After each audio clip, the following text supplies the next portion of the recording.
The Book of the Exodus, Chapter 1. These are the names of the sons of Israel who came to Egypt with Jacob, each with his household: Reuben, Simeon, Levi, and Judah; Issachar, Zebulun, and Benjamin; Dan and Naphtali; Gad and Asher. All the descendants of Jacob were 70 persons. Joseph was already in Egypt. Then Joseph died, and all his brothers, and all that generation. But the people of Israel were fruitful and increased greatly. They multiplied and grew exceedingly strong, so that the land was filled with them. Now there arose a new king over Egypt, who did not know Joseph. And he said to his people, "Behold, the people of Israel are too many and too mighty for us. Come, let us deal shrewdly with them, lest they multiply, and if war breaks out, they join our enemies and fight against us, and escape from the land." Therefore they set taskmasters over them to afflict them with heavy burdens. They built for Pharaoh store cities, Pithom and Ramses. But the more they were oppressed, the more they multiplied, and the more they spread abroad. And the Egyptians were in dread of the people of Israel. So they ruthlessly made the people of Israel work as slaves, and made their lives bitter with hard service, in mortar and brick, and in all kinds of work in the field. In all their work they ruthlessly made them work as slaves. Then the king of Egypt said to the Hebrew midwives, one of whom was named Shiphrah, and the other Puah, "When you serve as midwife to the Hebrew women, and see them on the birth stool, if it is a son, you shall kill him. But if it is a daughter, she shall live." But the midwives feared God and did not do as the king of Egypt commanded them, but let the male children live. So the king of Egypt called the midwives and said to them, "Why have you done this, and let the male children live?" The midwives said to Pharaoh, "Because the Hebrew women are not like the Egyptian women, for they are vigorous and give birth before the midwife comes to them." So God dealt well with the midwives, and the people multiplied and grew very strong. And because the midwives feared God, he gave them families. Then Pharaoh commanded all his people, "Every son that is born to the Hebrews you shall cast into the Nile, but you shall let every daughter live." Chapter 2. Now a man from the house of Levi went and took as his wife a Levite woman. The woman conceived and bore a son, and when she saw that he was a fine child, she hid him 3 months. When she could hide him no longer, she took for him a basket made of bulrushes, and daubed it with bitumen and pitch. She put the child in it, and placed it among the reeds by the river bank. And his sister stood at a distance to know what would be done to him. Now the daughter of Pharaoh came down to bathe at the river, while her young woman walked beside the river. She saw the basket among the reeds, and sent her servant woman, and she took it. When she opened it, she saw the child, and behold, the baby was crying. She took pity on him, and said, "This is one of the Hebrews' children." Then his sister said to Pharaoh's daughter, "Shall I go and call you a nurse from the Hebrew woman to nurse the child for you?" And Pharaoh's daughter said to her, "Go." So the girl went, and called the child's mother. And Pharaoh's daughter said to her, "Take this child away and nurse him for me, and I will give you your wages." So the woman took the child and nursed him. When the child grew older, she brought him to Pharaoh's daughter, and he became her son. She named him Moses, because, she said, "I drew him out of the water." One day when Moses had grown up, he went out to his people and looked on their burdens. And he saw an Egyptian beating a Hebrew, one of his people.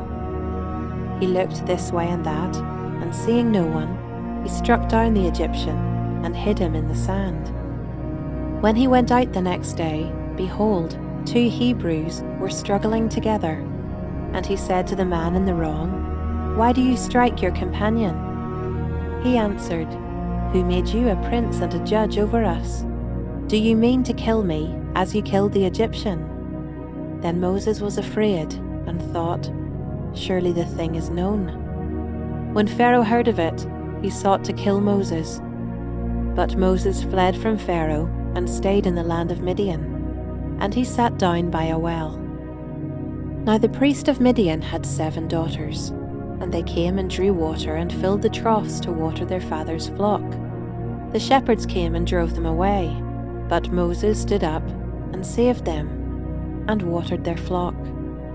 When they came home to their father Reuel, he said, "How is it that you have come home so soon today?"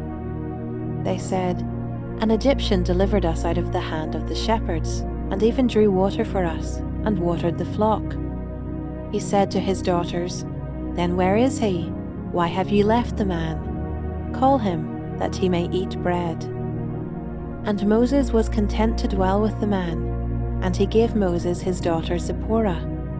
She gave birth to a son, and he called his name Gershom, for he said, "I have been a sojourner in a foreign land." During those many days the king of Egypt died, and the people of Israel groaned because of their slavery and cried out for help. Their cry for rescue from slavery came up to God, and God heard their groaning, and God remembered his covenant with Abraham, with Isaac, and with Jacob. God saw the people of Israel, and God knew. Chapter 3. Now Moses was keeping the flock of his father-in-law Jethro, the priest of Midian, and he led his flock to the west side of the wilderness, and came to Horeb, the mountain of God. And the angel of the Lord appeared to him in a flame of fire out of the midst of a bush. He looked, and behold, the bush was burning, yet it was not consumed. And Moses said, "I will turn aside to see this great sight, why the bush is not burned." When the Lord saw that he turned aside to see, God called to him out of the bush, "Moses, Moses." And he said, "Here I am." Then he said, "Do not come near, take your sandals off your feet, for the place in which you are standing is holy ground." And he said, "I am the God of your father, the God of Abraham, the God of Isaac, and the God of Jacob." And Moses hid his face, for he was afraid to look at God. Then the Lord said, "I have surely seen the affliction of my people who are in Egypt, and have heard their cry because of their taskmasters. I know their sufferings, and I have come down to deliver them out of the hand of the Egyptians, and to bring them up out of that land to a good and broad land, a land flowing with milk and honey, to the place of the Canaanites, the Hittites, the Amorites, the Perizzites, the Hivites, and the Jebusites. And now behold, the cry of the people of Israel has come to me, and I have also seen the oppression with which the Egyptians oppress them. Come, I will send you to Pharaoh, that you may bring my people, the children of Israel, out of Egypt." But Moses said to God, "Who am I that I should go to Pharaoh and bring the children of Israel out of Egypt?" He said, "But I will be with you, and this shall be the sign for you, that I have sent you. When you have brought the people out of Egypt, you shall serve God on this mountain." Then Moses said to God, "If I come to the people of Israel and say to them, 'The God of your fathers has sent me to you,' and they ask me, 'What is his name?' what shall I say to them?" God said to Moses, "I am who I am." And he said, "Say this to the people of Israel, 'I am has sent me to you.'" God also said to Moses, "Say this to the people of Israel, 'The Lord, the God of your fathers, the God of Abraham, the God of Isaac, and the God of Jacob, has sent me to you. This is my name forever, and thus I am to be remembered throughout all generations. Go and gather the elders of Israel together, and say to them, The Lord, the God of your fathers, the God of Abraham, of Isaac, and of Jacob, has appeared to me, saying, I have observed you and what has been done to you in Egypt, and I promise that I will bring you up out of the affliction of Egypt to the land of the Canaanites, the Hittites, the Amorites, the Perizzites, the Hivites, and the Jebusites, a land flowing with milk and honey. And they will listen to your voice, and you and the elders of Israel shall go to the king of Egypt and say to him, The Lord, the God of the Hebrews, has met with us. And now, please let us go a 3 days' journey into the wilderness, that we may sacrifice to the Lord our God. But I know that the king of Egypt will not let you go unless compelled by a mighty hand. So I will stretch out my hand and strike Egypt with all the wonders that I will do in it. After that, he will let you go. And I will give this people favor in the sight of the Egyptians, and when you go, you shall not go empty. But each woman shall ask of her neighbor, and any woman who lives in her house, for silver and gold jewelry, and for clothing.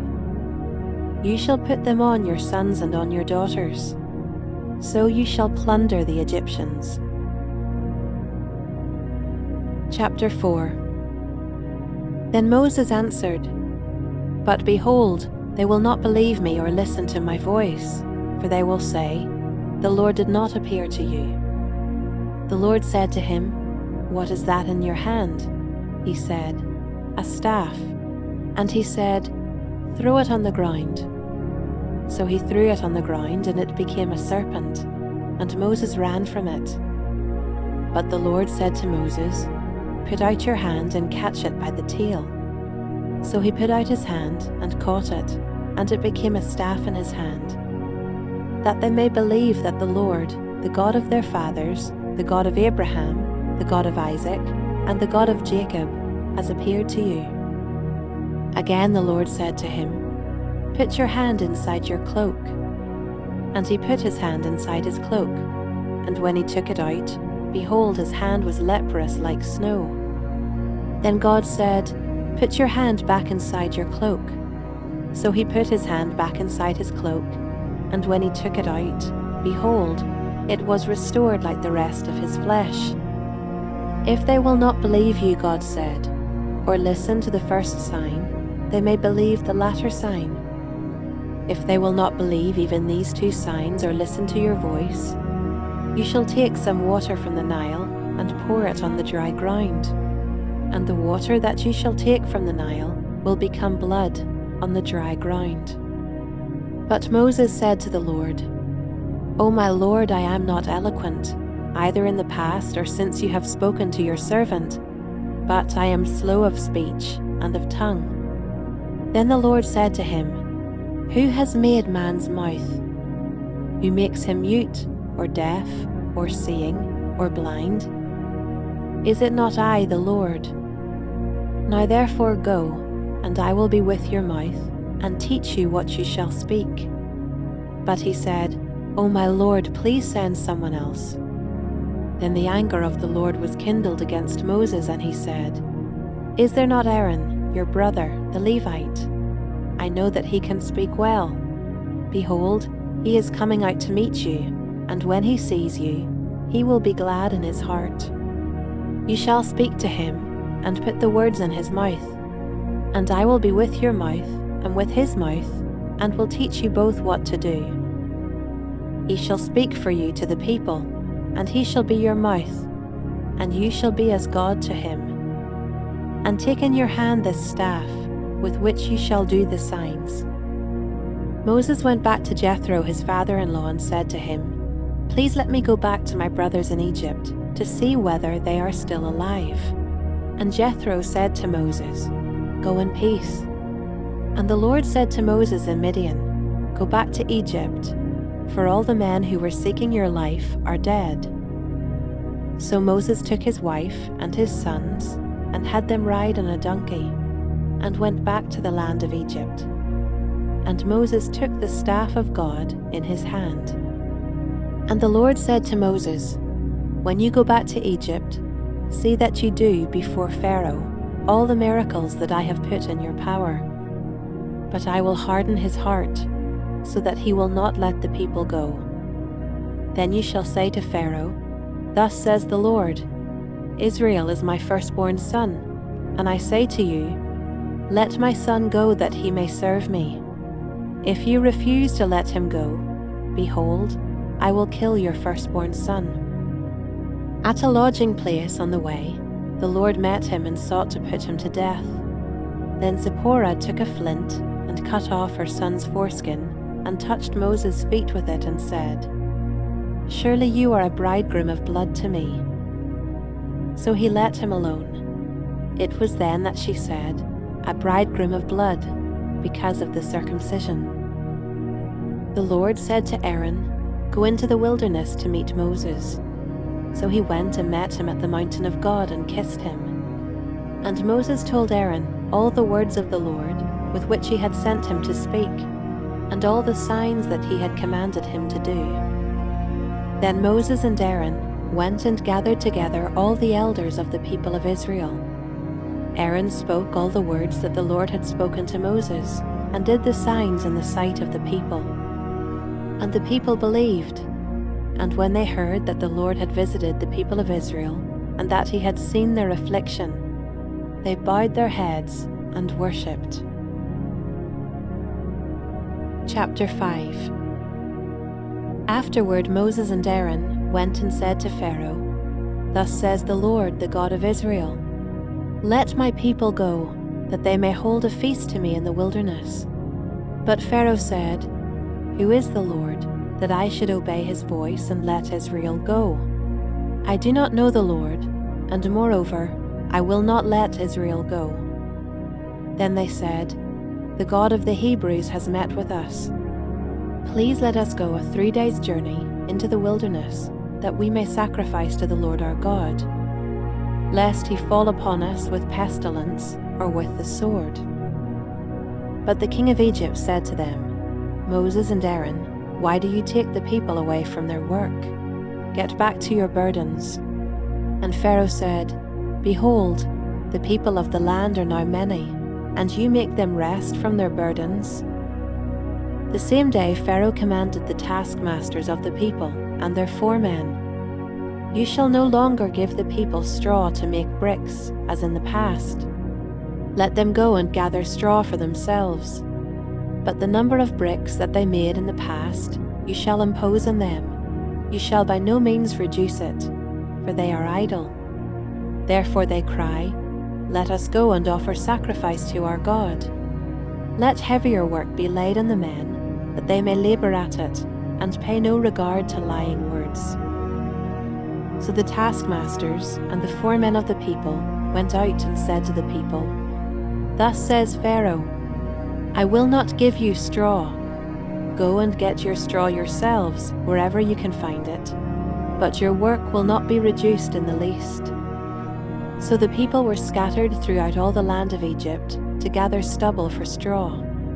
The taskmasters were urgent, saying, "Complete your work, your daily task each day, as when there was straw." And the foremen of the people of Israel, whom Pharaoh's taskmasters had set over them, were beaten and were asked, "Why have you not done all your task of making bricks today and yesterday, as in the past?" Then the foremen of the people of Israel came and cried to Pharaoh, "Why do you treat your servants like this? No straw is given to your servants, yet they say to us, 'Make bricks.' And behold, your servants are beaten, but the fault is in your own people." But he said, "You are idle, you are idle. That is why you say, 'Let us go and sacrifice to the Lord.' Go now and work. No straw will be given you, but you must still deliver the same number of bricks." The foremen of the people of Israel saw that they were in trouble when they said, "You shall by no means reduce your number of bricks, your daily task each day." They met Moses and Aaron, who were waiting for them, as they came out from Pharaoh, and they said to them, "The Lord look on you and judge, because you have made us stink in the sight of Pharaoh and his servants, and have put a sword in their hand to kill us." Then Moses turned to the Lord and said, "O Lord, why have you done evil to this people? Why did you ever send me? For since I came to Pharaoh to speak in your name, he has done evil to this people, and you have not delivered your people at all." Chapter 6.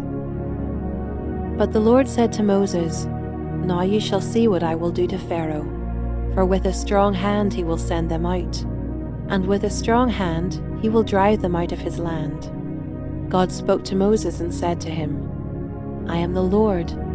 I appeared to Abraham, to Isaac, and to Jacob as God Almighty, but by my name the Lord I did not make myself known to them.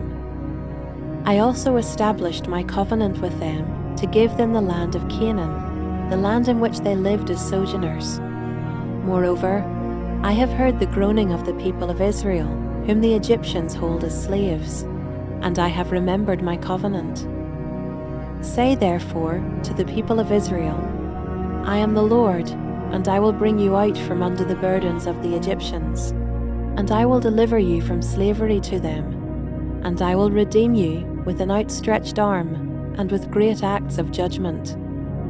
I will take you to be my people, and I will be your God, and you shall know that I am the Lord your God, who has brought you out from under the burdens of the Egyptians. I will bring you into the land that I swore to give to Abraham, to Isaac, and to Jacob. I will give it to you for a possession. I am the Lord."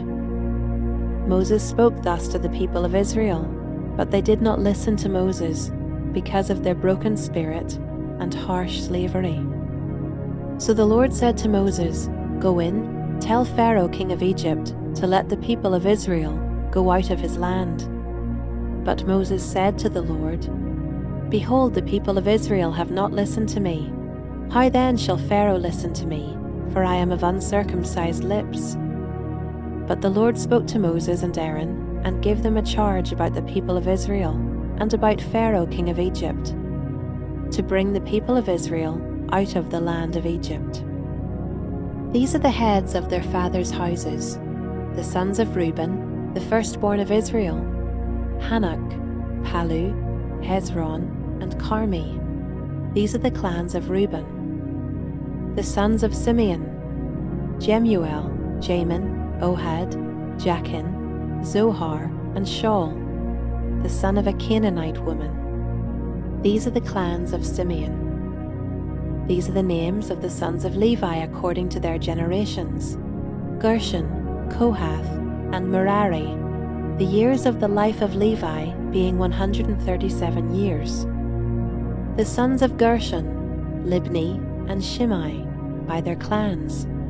The sons of Kohath: Amram, Izhar, Hebron, and Uzziel. The years of the life of Kohath being 133 years. The sons of Merari: Mali and Mushi. These are the clans of the Levites, according to their generations. Amram took as his wife Jochebed, his father's sister, and she bore him Aaron and Moses. The years of the life of Amram being 137 years.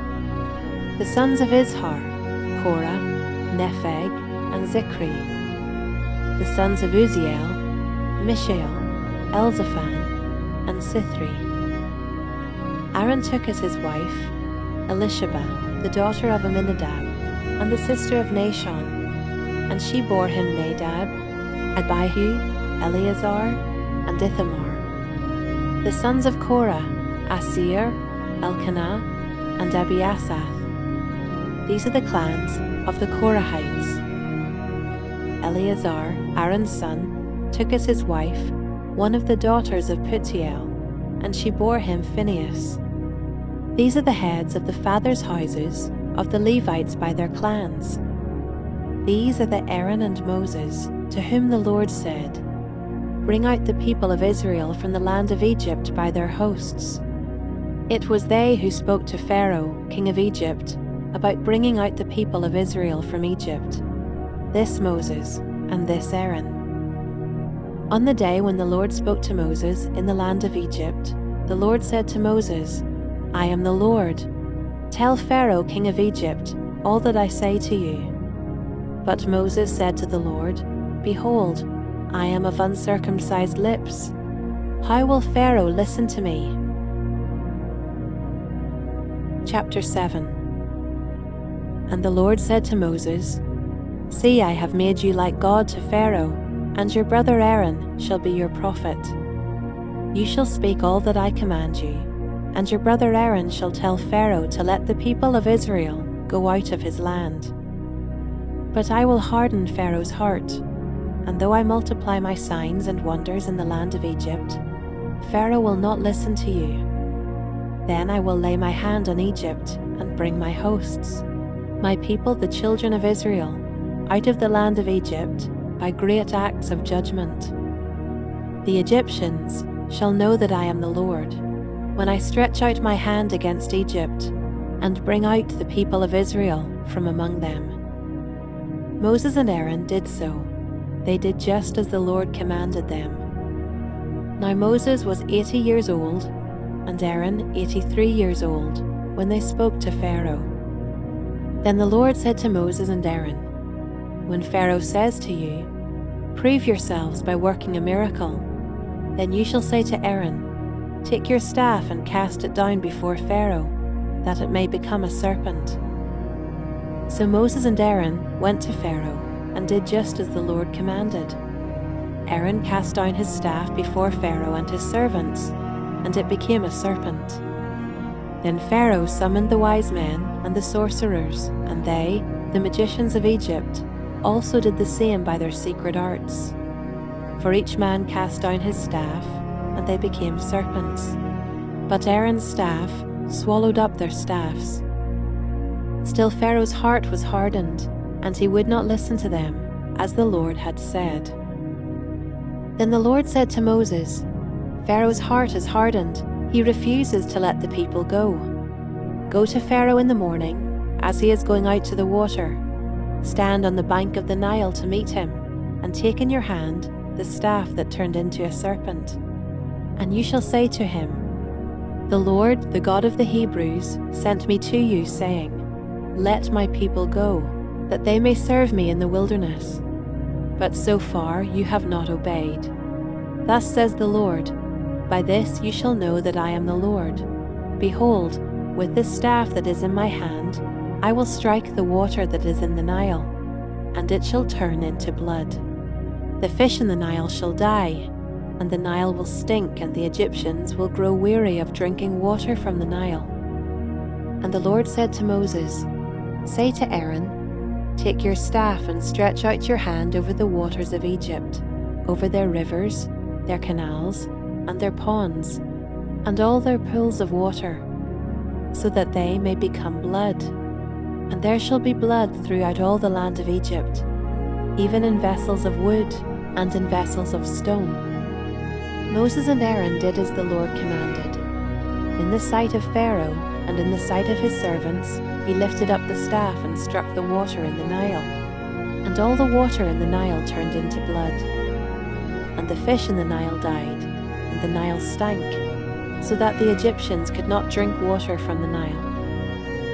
There was blood throughout all the land of Egypt, but the magicians of Egypt did the same by their secret arts.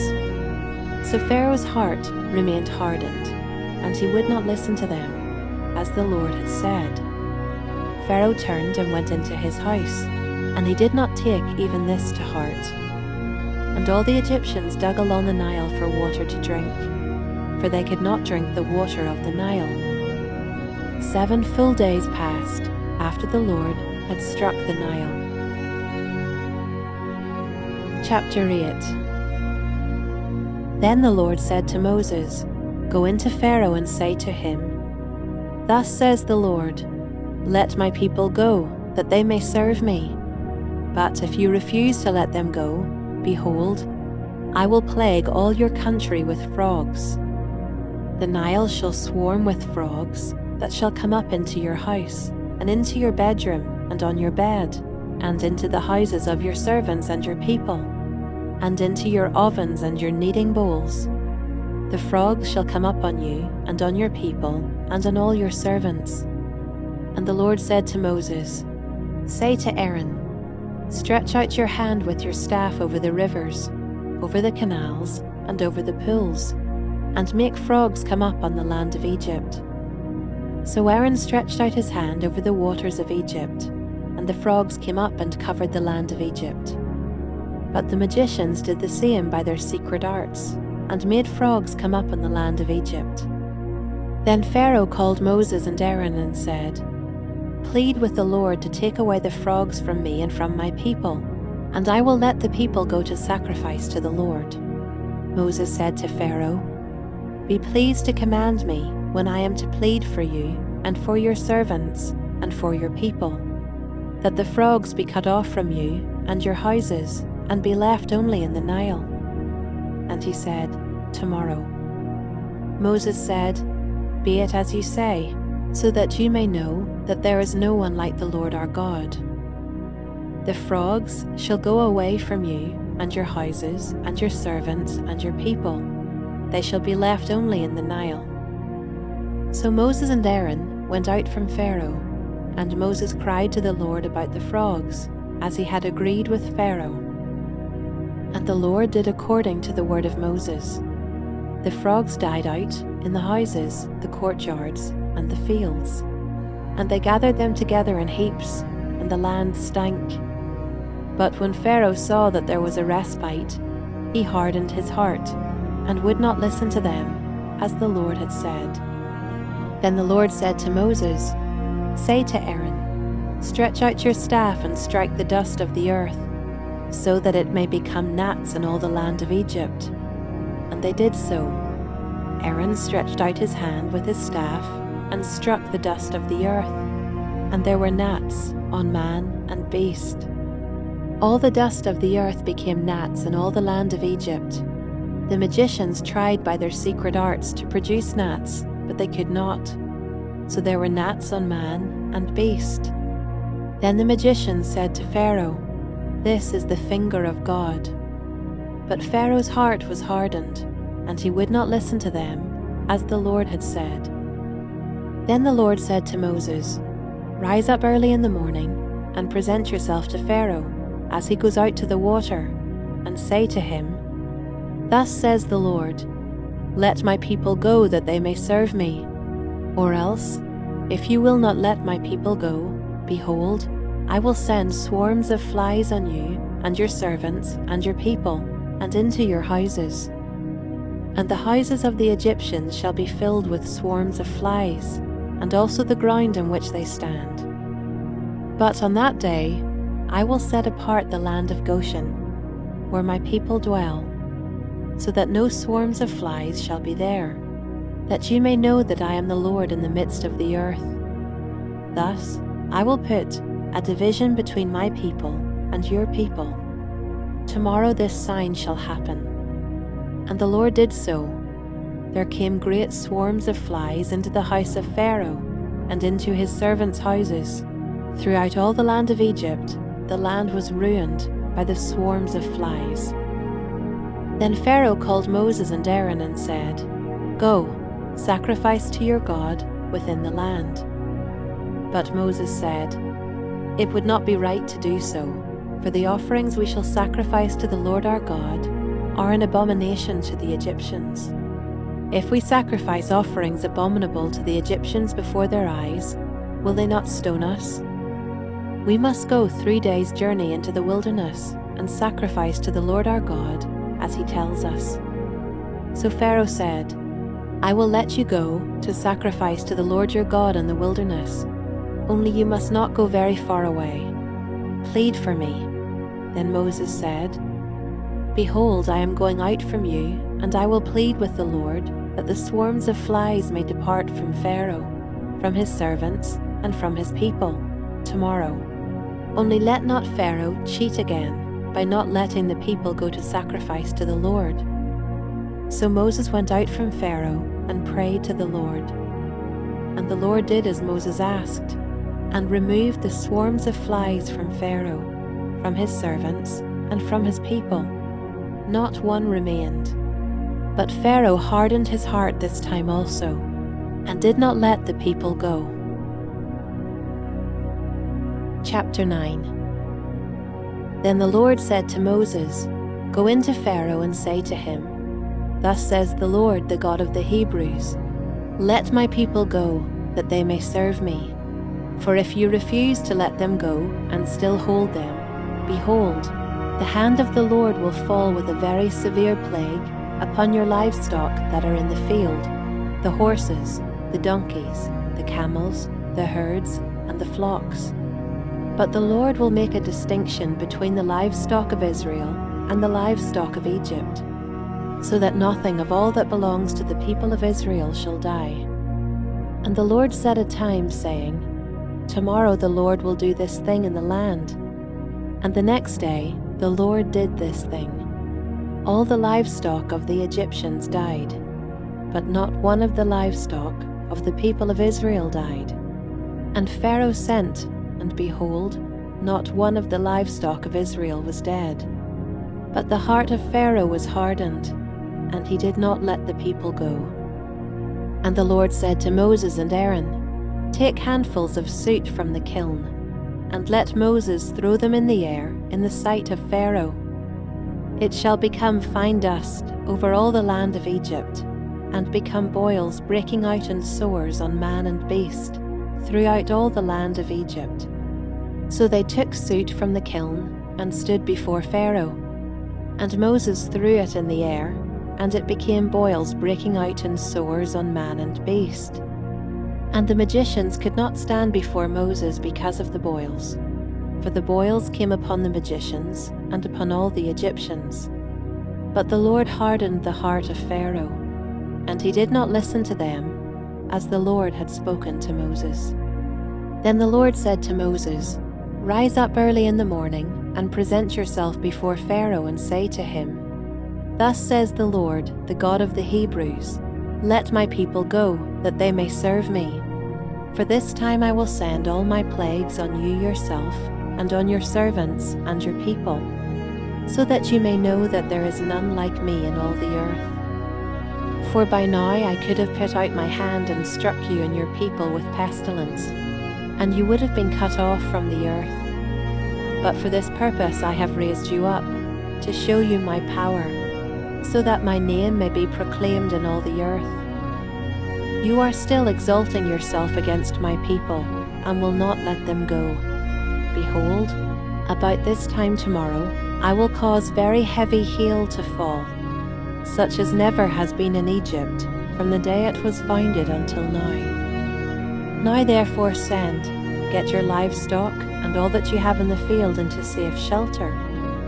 For every man and beast that is in the field and is not brought home will die when the hail falls on them.' Then whoever feared the word of the Lord among the servants of Pharaoh hurried his slaves and his livestock into the houses. But whoever did not pay attention to the word of the Lord left his slaves and his livestock in the field. Then the Lord said to Moses, 'Stretch out your hand toward heaven, so that there may be hail in all the land of Egypt, on man and beast and every plant of the field, in the land of Egypt.' Then Moses stretched out his staff toward heaven, and the Lord sent thunder and hail, and fire ran down to the earth. And the Lord rained hail upon the land of Egypt. There was hail and fire flashing continually in the midst of the hail, very heavy hail, such as had never been in all the land of Egypt since it became a nation. The hail struck down everything that was in the field in all the land of Egypt, both man and beast. And the hail struck down every plant of the field, and broke every tree of the field. Only in the land of Goshen, where the people of Israel were, was there no hail. Then Pharaoh sent and called Moses and Aaron and said to them, "This time I have sinned. The Lord is in the right, and I and my people are in the wrong. Plead with the Lord, for there has been enough of God's thunder and hail. I will let you go, and you shall stay no longer." Moses said to him, "As soon as I have gone out of the city, I will stretch out my hands to the Lord. The thunder will cease, and there will be no more hail, so that you may know that the earth is the Lord's. But as for you and your servants, I know that you do not yet fear the Lord God. The flax and the barley were struck down, for the barley was in the ear and the flax was in bud. But the wheat and the emmer were not struck down, for they are late in coming up. So Moses went out of the city from Pharaoh and stretched out his hands to the Lord, and the thunder and the hail ceased, and the rain no longer poured upon the earth. But when Pharaoh saw that the rain and the hail and the thunder had ceased, he sinned yet again and hardened his heart, he and his servants. So the heart of Pharaoh was hardened, and he did not let the people of Israel go, just as the Lord had spoken through Moses. Chapter 10. Then the Lord said to Moses, Go into Pharaoh, for I have hardened his heart, and the heart of his servants, that I may show these signs of mine among them, and that you may tell in the hearing of your son and of your grandson how I have dealt harshly with the Egyptians, and what signs I have done among them, that you may know that I am the Lord. So Moses and Aaron went in to Pharaoh and said to him, Thus says the Lord, the God of the Hebrews, How long will you refuse to humble yourself before me? Let my people go, that they may serve me. For if you refuse to let my people go, behold, tomorrow I will bring locusts into your country, and they shall cover the face of the land, so that no one can see the land. And they shall eat what is left to you after the hail, and they shall eat every tree of yours that grows in the field. And they shall fill your houses, and the houses of all your servants, and of all the Egyptians, as neither your fathers nor your grandfathers have seen, from the day they came on earth to this day. Then he turned and went out from Pharaoh. Then Pharaoh's servants said to him, How long shall this man be a snare to us? Let the men go, that they may serve the Lord their God. Do you not yet understand that Egypt is ruined? So Moses and Aaron were brought back to Pharaoh, and he said to them, Go serve the Lord your God. But which ones are to go? Moses said, We will go with our young and our old. We will go with our sons and daughters, and with our flocks and herds. For we must hold a feast to the Lord. But he said to them, The Lord be with you, if ever I let you and your little ones go. Look, you have some evil purpose in mind. No, go, the men among you, and serve the Lord, for that is what you are asking. And they were driven out from Pharaoh's presence.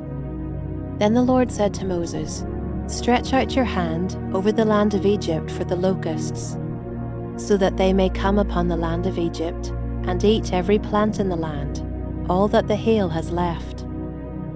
So Moses stretched out his staff over the land of Egypt, and the Lord brought an east wind upon the land all that day and all that night. When it was morning, the east wind had brought the locusts. The locusts came up over all the land of Egypt and settled on the whole country of Egypt. Such a dense swarm of locusts as had never been before, nor ever will be again. They covered the face of the whole land, so that the land was darkened, and they ate all the plants in the land and all the fruit of the trees that the hail had left. Not a green thing remained, neither tree nor plant of the field, through all the land of Egypt. Then Pharaoh hastily called Moses and Aaron and said, I have sinned against the Lord your God and against you. Now therefore forgive my sin, please, only this once, and plead with the Lord your God only to remove this death from me. So he went out from Pharaoh and pleaded with the Lord. And the Lord turned the wind into a very strong west wind, which lifted the locusts and drove them into the Red Sea. Not a single locust was left in all the country of Egypt. But the Lord hardened Pharaoh's heart, and he did not let the people of Israel go. Then the Lord said to Moses, Stretch out your hand toward heaven, that there may be darkness over the land of Egypt, a darkness to be felt. So Moses stretched out his hand toward heaven, and there was pitch darkness in all the land of Egypt 3 days. They did not see one another, nor did anyone rise from his place for 3 days. but all the people of Israel had light where they lived. Then Pharaoh called Moses and said, "Go, serve the Lord.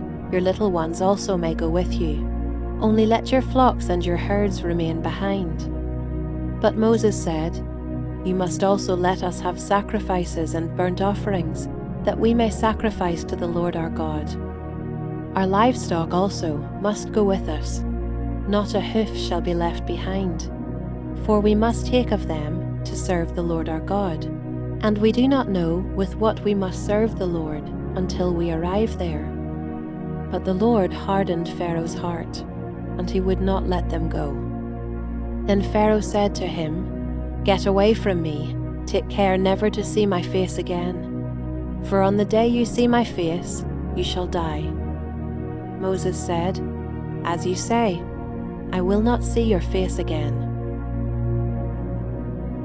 Chapter 11. The Lord said to Moses, "Yet one plague more I will bring upon Pharaoh and upon Egypt. Afterward he will let you go from here. When he lets you go, he will drive you away completely. Speak now in the hearing of the people, that they ask, every man of his neighbor and every woman of her neighbor, for silver and gold jewelry." And the Lord gave the people favor in the sight of the Egyptians.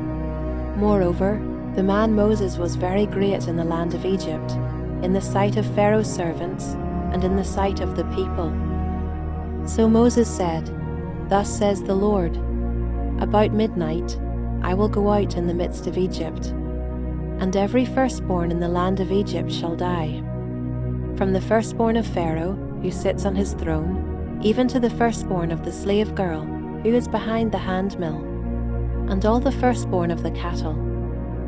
There shall be a great cry throughout all the land of Egypt, such as there has never been, nor ever will be again.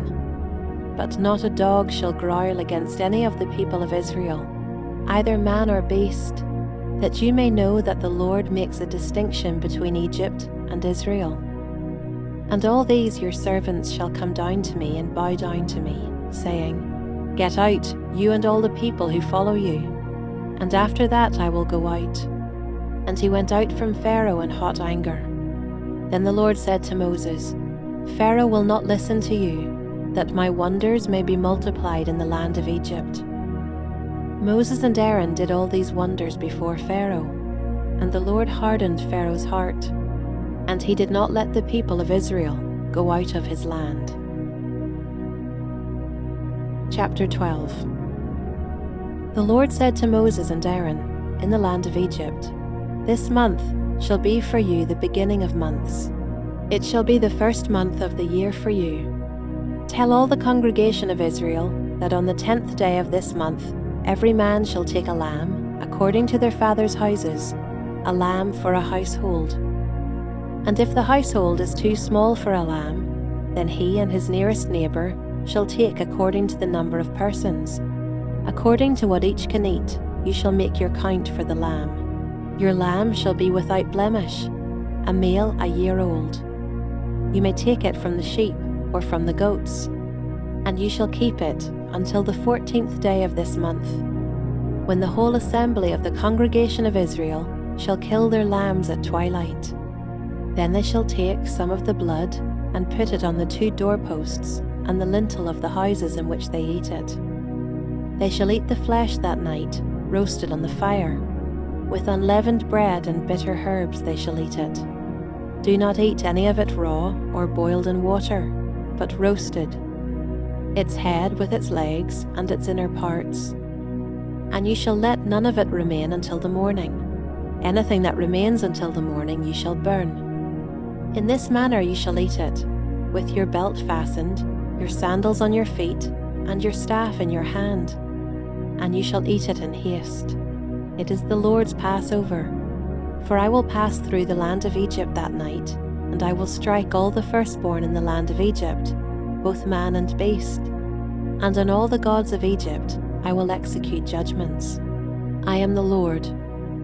The blood shall be a sign for you on the houses where you are, and when I see the blood, I will pass over you, and no plague will befall you to destroy you.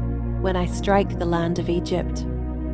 This day shall be for you a memorial day, and you shall keep it as a feast to the Lord. Throughout your generations, as a statute forever, you shall keep it as a feast. 7 days you shall eat unleavened bread. On the first day you shall remove leaven out of your houses. For if anyone eats what is leavened, from the first day until the 7th day, that person shall be cut off from Israel. On the first day you shall hold a holy assembly, and on the 7th day a holy assembly. No work shall be done in those days, but what everyone needs to eat, that alone may be prepared by you. And you shall observe the feast of unleavened bread, for on this very day I brought your hosts out of the land of Egypt. Therefore you shall observe this day throughout your generations as a statute forever. In the first month, from the 14th day of the month at evening, you shall eat unleavened bread until the 21st day of the month at evening. For 7 days no leaven is to be found in your houses. If anyone eats what is leavened, that person will be cut off from the congregation of Israel, whether he is a sojourner or a native of the land. You shall eat nothing leavened. In all your dwelling places you shall eat unleavened bread. Then Moses called all the elders of Israel and said to them, Go and select lambs for yourselves according to your clans, and kill the Passover lamb. Take a bunch of hyssop, and dip it in the blood that is in the basin, and touch the lintel and the 2 doorposts with the blood that is in the basin. None of you shall go out of the door of his house until the morning, for the Lord will pass through to strike the Egyptians. And when he sees the blood on the lintel and on the 2 doorposts, the Lord will pass over the door and will not allow the destroyer to enter your houses to strike you. You shall observe this rite as a statute for you and for your sons forever. And when you come to the land that the Lord will give you, as he has promised, you shall keep this service. And when your children say to you, What do you mean by this service? You shall say, It is the sacrifice of the Lord's Passover. For he passed over the houses of the people of Israel in Egypt, when he struck the Egyptians, but spared our houses. And the people bowed their heads and worshipped. Then the people of Israel went and did so. As the Lord had commanded Moses and Aaron, so they did. At midnight, the Lord struck down all the firstborn in the land of Egypt, from the firstborn of Pharaoh who sat on his throne, to the firstborn of the captive who was in the dungeon, and all the firstborn of the livestock. And Pharaoh rose up in the night, he and all his servants and all the Egyptians. And there was a great cry in Egypt, for there was not a house where someone was not dead. Then he summoned Moses and Aaron by night and said, Up, go out from among my people, both you and the people of Israel, and go serve the Lord as you have said. Take your flocks and your herds as you have said, and be gone, and bless me also. The Egyptians were urgent with the people to send them out of the land in haste, for they said, We shall all be dead. So the people took their dough before it was leavened, their kneading bowls being bound up in their cloaks on their shoulders. The people of Israel had also done as Moses told them, for they had asked the Egyptians for silver and gold jewelry and for clothing. And the Lord had given the people favor in the sight of the Egyptians, so that they let them have what they asked. Thus they plundered the Egyptians. And the people of Israel journeyed from Ramesses to Succoth, about 600,000 men on foot, besides women and children. A mixed multitude also went up with them, and very much livestock, both flocks and herds.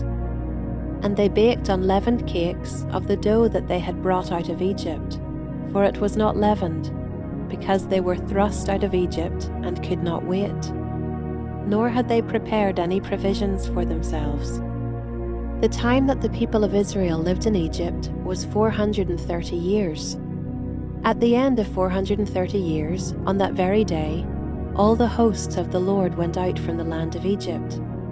It was a night of watching by the Lord, to bring them out of the land of Egypt. So this same night is a night of watching kept to the Lord by all the people of Israel throughout their generations. And the Lord said to Moses and Aaron, "This is the statute of the Passover. No foreigner shall eat of it, but every slave that is bought for money may eat of it after you have circumcised him. No foreigner or hired worker may eat of it. It shall be eaten in one house. You shall not take any of the flesh outside the house, and you shall not break any of its bones. All the congregation of Israel shall keep it. If a stranger shall sojourn with you, and would keep the Passover to the Lord, let all his males be circumcised. Then he may come near and keep it. He shall be as a native of the land. But no uncircumcised person shall eat of it. There shall be one law for the native, and for the stranger who sojourns among you." All the people of Israel did just as the Lord commanded Moses and Aaron. And on that very day, the Lord brought the people of Israel out of the land of Egypt by their hosts. Chapter 13. The Lord said to Moses, "Consecrate to me all the firstborn. Whatever is the first to open the womb among the people of Israel, both of man and of beast, is mine." Then Moses said to the people, "Remember this day in which you came out from Egypt, out of the house of slavery. For by a strong hand the Lord brought you out from this place. No leavened bread shall be eaten. Today in the month of Abib, you are going out. And when the Lord brings you into the land of the Canaanites, the Hittites, the Amorites, the Hivites, and the Jebusites, which he swore to your fathers to give you, a land flowing with milk and honey, you shall keep this service in this month. 7 days you shall eat unleavened bread, and on the 7th day there shall be a feast to the Lord. Unleavened bread shall be eaten for 7 days. No leavened bread shall be seen with you, and no leaven shall be seen with you in all your territory. You shall tell your son on that day, 'It is because of what the Lord did for me when I came out of Egypt.' And it shall be to you as a sign on your hand and as a memorial between your eyes, that the law of the Lord may be in your mouth. For with a strong hand the Lord has brought you out of Egypt. You shall therefore keep this statute at its appointed time from year to year. When the Lord brings you into the land of the Canaanites, as he swore to you and your fathers, and shall give it to you, you shall set apart to the Lord all that first opens the womb. All the firstborn of your animals that are males shall be the Lord's. Every firstborn of a donkey you shall redeem with a lamb, or if you will not redeem it, you shall break its neck. Every firstborn of man among your sons you shall redeem. And when in time to come your son asks you, 'What does this mean?' you shall say to him, 'By a strong hand the Lord brought us out of Egypt, from the house of slavery. For when Pharaoh stubbornly refused to let us go, the Lord killed all the firstborn in the land of Egypt, both the firstborn of man and the firstborn of animals. Therefore I sacrifice to the Lord all the males that first open the womb, but all the firstborn of my sons I redeem. It shall be as a mark on your hand, or frontlets between your eyes, for by a strong hand the Lord brought us out of Egypt." When Pharaoh let the people go, God did not lead them by way of the land of the Philistines, although that was near. For God said, "Lest the people change their minds when they see war and return to Egypt." But God led the people around by the way of the wilderness toward the Red Sea. And the people of Israel went up out of the land of Egypt, equipped for battle. Moses took the bones of Joseph with him, for Joseph had made the sons of Israel solemnly swear, saying, "God will surely visit you, and you shall carry up my bones with you from here." And they moved on from Succoth, and encamped at Etham, on the edge of the wilderness. And the Lord went before them by day in a pillar of cloud to lead them along the way, and by night in a pillar of fire to give them light, that they might travel by day and by night. The pillar of cloud by day and the pillar of fire by night did not depart from before the people. Chapter 14. Then the Lord said to Moses, "Tell the people of Israel to turn back and encamp in front of Pi-hahiroth, between Migdol and the sea. In front of Baal-zephon, you shall encamp facing it by the sea. For Pharaoh will say of the people of Israel, they are wandering in the land, the wilderness has shut them in. And I will harden Pharaoh's heart, and he will pursue them. And I will get glory over Pharaoh and all his host. And the Egyptians shall know that I am the Lord." And they did so. When the king of Egypt was told that the people had fled, the mind of Pharaoh and his servants was changed toward the people. And they said, "What is this we have done, that we have let Israel go from serving us?" So he made ready his chariot, and took his army with him, and took 600 chosen chariots, and all the other chariots of Egypt, with officers over all of them. And the Lord hardened the heart of Pharaoh king of Egypt, and he pursued the people of Israel, while the people of Israel were going out defiantly. The Egyptians pursued them, all Pharaoh's horses and chariots, and his horsemen and his army, and overtook them encamped at the sea, by Pi-hahiroth, in front of Baal-zephon. When Pharaoh drew near, the people of Israel lifted up their eyes, and behold, the Egyptians were marching after them, and they feared greatly. And the people of Israel cried out to the Lord. They said to Moses, "Is it because there are no graves in Egypt that you have taken us away to die in the wilderness? What have you done to us in bringing us out of Egypt? Is not this what we said to you in Egypt? Leave us alone that we may serve the Egyptians. For it would have been better for us to serve the Egyptians than to die in the wilderness." And Moses said to the people, "Fear not, stand firm, and see the salvation of the Lord, which he will work for you today. For the Egyptians, whom you see today, you shall never see again. The Lord will fight for you, and you have only to be silent." The Lord said to Moses, "Why do you cry to me? Tell the people of Israel to go forward. Lift up your staff and stretch out your hand over the sea and divide it, that the people of Israel may go through the sea on dry ground. And I will harden the hearts of the Egyptians, so that they shall go in after them. And I will get glory over Pharaoh and all his host, his chariots and his horsemen. And the Egyptians shall know that I am the Lord, when I have gotten glory over Pharaoh, his chariots, and his horsemen." Then the angel of God, who was going before the host of Israel, moved and went behind them. And the pillar of cloud moved from before them, and stood behind them, coming between the host of Egypt and the host of Israel. And there was the cloud and the darkness, and it lit up the night without one coming near the other all night. Then Moses stretched out his hand over the sea, and the Lord drove the sea back by a strong east wind all night, and made the sea dry land, and the waters were divided. And the people of Israel went into the midst of the sea on dry ground, the waters being a wall to them on their right hand and on their left. The Egyptians pursued and went in after them into the midst of the sea, all Pharaoh's horses, his chariots, and his horsemen. And in the morning watch, the Lord in the pillar of fire and of cloud looked down on the Egyptian forces, and threw the Egyptian forces into a panic, clogging their chariot wheels so that they drove heavily.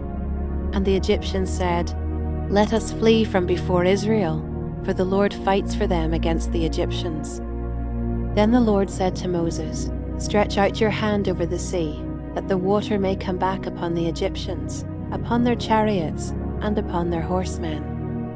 So Moses stretched out his hand over the sea, and the sea returned to its normal course when the morning appeared. And as the Egyptians fled into it, the Lord threw the Egyptians into the midst of the sea. The waters returned and covered the chariots and the horsemen. Of all the host of Pharaoh that had followed them into the sea, not one of them remained. But the people of Israel walked on dry ground through the sea, the waters being a wall to them on their right hand and on their left. Thus the Lord saved Israel that day from the hand of the Egyptians, and Israel saw the Egyptians dead on the seashore. Israel saw the great power that the Lord used against the Egyptians. So the people feared the Lord, and they believed in the Lord and in his servant Moses. Chapter 15. Then Moses and the people of Israel sang this song to the Lord, saying, I will sing to the Lord, for he has triumphed gloriously. The horse and his rider he has thrown into the sea. The Lord is my strength and my song, and he has become my salvation. This is my God, and I will praise him, my father's God, and I will exalt him. The Lord is a man of war, the Lord is his name. Pharaoh's chariots and his host he cast into the sea, and his chosen officers were sunk in the Red Sea.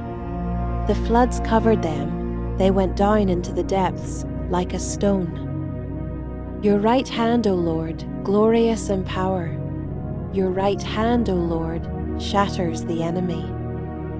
In the greatness of your majesty, you overthrow your adversaries. You send out your fury. It consumes them like stubble. At the blast of your nostrils the waters piled up. The flood stood up in a heap. The deeps congealed in the heart of the sea. The enemy said, I will pursue, I will overtake. I will divide the spoil, my desire shall have its fill of them. I will draw my sword, my hand shall destroy them. You blew with your wind, the sea covered them, they sank like lead in the mighty waters. Who is like you, O Lord, among the gods? Who is like you, majestic in holiness, awesome in glorious deeds, doing wonders? You stretched out your right hand, the earth swallowed them. You have led in your steadfast love the people whom you have redeemed. You have guided them by your strength to your holy abode. The peoples have heard, they tremble. Pangs have seized the inhabitants of Philistia. Now are the chiefs of Edom dismayed. Trembling seizes the leaders of Moab. All the inhabitants of Canaan have melted away. Terror and dread fall upon them because of the greatness of your arm. They are still as a stone, till your people, O Lord, pass by. Till the people pass by whom you have purchased. You will bring them in and plant them on your own mountain, the place, O Lord, which you have made for your abode, the sanctuary, O Lord, which your hands have established. The Lord will reign forever and ever. For when the horses of Pharaoh with his chariots and his horsemen went into the sea, the Lord brought back the waters of the sea upon them. But the people of Israel walked on dry ground in the midst of the sea. Then Miriam the prophetess, the sister of Aaron, took a tambourine in her hand, and all the women went out after her with tambourines and dancing. And Miriam sang to them, Sing to the Lord, for he has triumphed gloriously. The horse and his rider he has thrown into the sea. Then Moses made Israel set out from the Red Sea, and they went into the wilderness of Shur. They went 3 days in the wilderness and found no water. When they came to Marah, they could not drink the water of Marah because it was bitter. Therefore it was named Merah. And the people grumbled against Moses, saying, What shall we drink?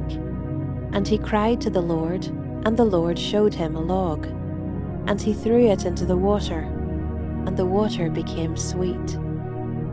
There the Lord made for them a statute and a rule, and there he tested them, saying, If you will diligently listen to the voice of the Lord your God, and do that which is right in his eyes, and give ear to his commandments and keep all his statutes, I will put none of the diseases on you that I put on the Egyptians, for I am the Lord, your healer."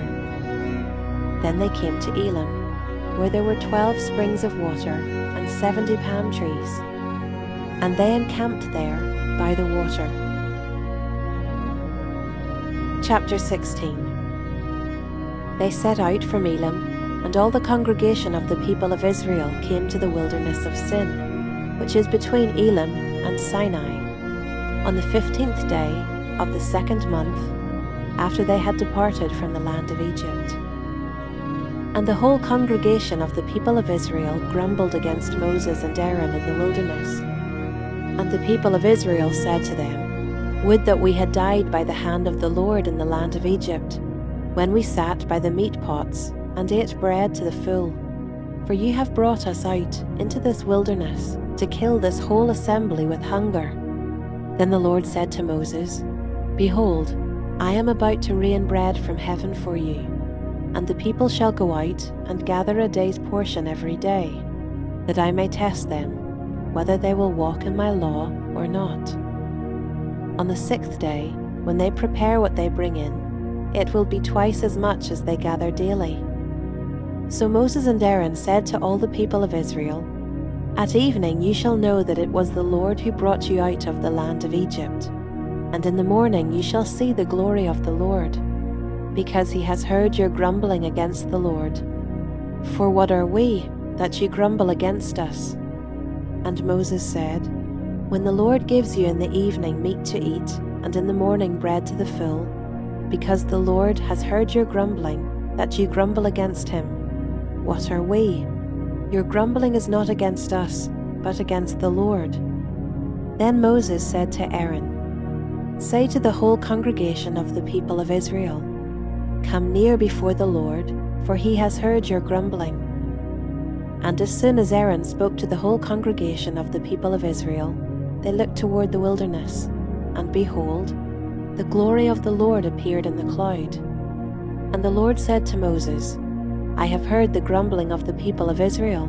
Say to them, 'At twilight you shall eat meat, and in the morning you shall be filled with bread. Then you shall know that I am the Lord your God.'" In the evening, quail came up and covered the camp, and in the morning dew lay around the camp. And when the dew had gone up, there was on the face of the wilderness a fine, flake-like thing, fine as frost on the ground.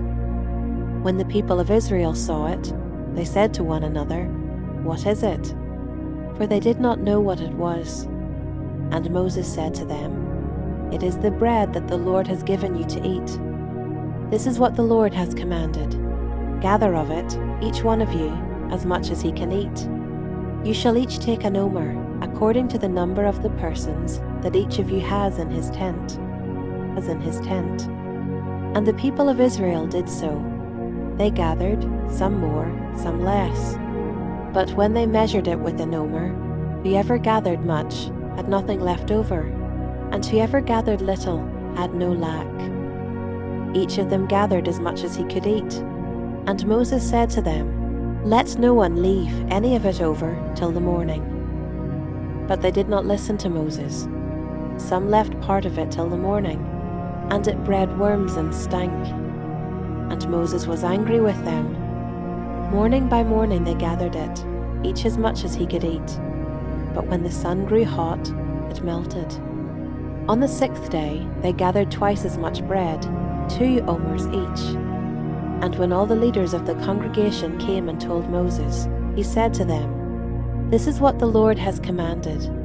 Tomorrow is a day of solemn rest, a holy Sabbath to the Lord. Bake what you will bake, and boil what you will boil, and all that is left over lay aside to be kept till the morning." So they laid it aside till the morning, as Moses commanded them, and it did not stink, and there were no worms in it. Moses said, "Eat it today, for today is a Sabbath to the Lord. Today you will not find it in the field. 6 days you shall gather it, but on the 7th day, which is a Sabbath, there will be none." On the 7th day, some of the people went out to gather, but they found none. And the Lord said to Moses, "How long will you refuse to keep my commandments and my laws? See, the Lord has given you the Sabbath. Therefore on the 6th day he gives you bread for 2 days. Remain each of you in his place. Let no one go out of his place on the 7th day. So the people rested on the 7th day. Now the house of Israel called its name manna. It was like coriander seed, white, and the taste of it was like wafers made with honey. Moses said, "This is what the Lord has commanded. Let an omer of it be kept throughout your generations, so that they may see the bread with which I fed you in the wilderness, when I brought you out of the land of Egypt." And Moses said to Aaron, "Take a jar and put an omer of manna in it, and place it before the Lord to be kept throughout your generations." As the Lord commanded Moses, so Aaron placed it before the testimony to be kept. The people of Israel ate the manna 40 years, till they came to a habitable land. They ate the manna till they came to the border of the land of Canaan. An omer is the 10th part of an ephah. Chapter 17. All the congregation of the people of Israel moved on from the wilderness of Sin by stages, according to the commandment of the Lord, and camped at Rephidim, but there was no water for the people to drink. Therefore the people quarreled with Moses and said, "Give us water to drink." And Moses said to them, "Why do you quarrel with me? Why do you test the Lord?" But the people thirsted there for water. And the people grumbled against Moses and said, "Why did you bring us up out of Egypt, to kill us and our children and our livestock with thirst?" So Moses cried to the Lord, "What shall I do with this people? They are almost ready to stone me." And the Lord said to Moses, "Pass on before the people, taking with you some of the elders of Israel, and take in your hand the staff with which you struck the Nile, and go. Behold, I will stand before you there on the rock at Horeb, and you shall strike the rock, and water shall come out of it, and the people will drink." And Moses did so in the sight of the elders of Israel. And he called the name of the place Massah and Meribah, because of the quarreling of the people of Israel, and because they tested the Lord by saying, "Is the Lord among us or not?" Then Amalek came and fought with Israel at Rephidim. So Moses said to Joshua, "Choose for us men, and go out and fight with Amalek. Tomorrow I will stand on the top of the hill with the staff of God in my hand." So Joshua did as Moses told him, and fought with Amalek, while Moses, Aaron, and Hur went up to the top of the hill. Whenever Moses held up his hand, Israel prevailed, and whenever he lowered his hand, Amalek prevailed. But Moses' hands grew weary, so they took a stone and put it under him, and he sat on it, while Aaron and Hur held up his hands, one on one side and the other on the other side. So his hands were steady until the going down of the sun. And Joshua overwhelmed Amalek and his people with the sword. Then the Lord said to Moses, "Write this as a memorial in a book, and recite it in the ears of Joshua, that I will utterly blot out the memory of Amalek from under heaven." And Moses built an altar and called the name of it, "The Lord is my banner," saying, "A hand upon the throne of the Lord. The Lord will have war with Amalek from generation to generation."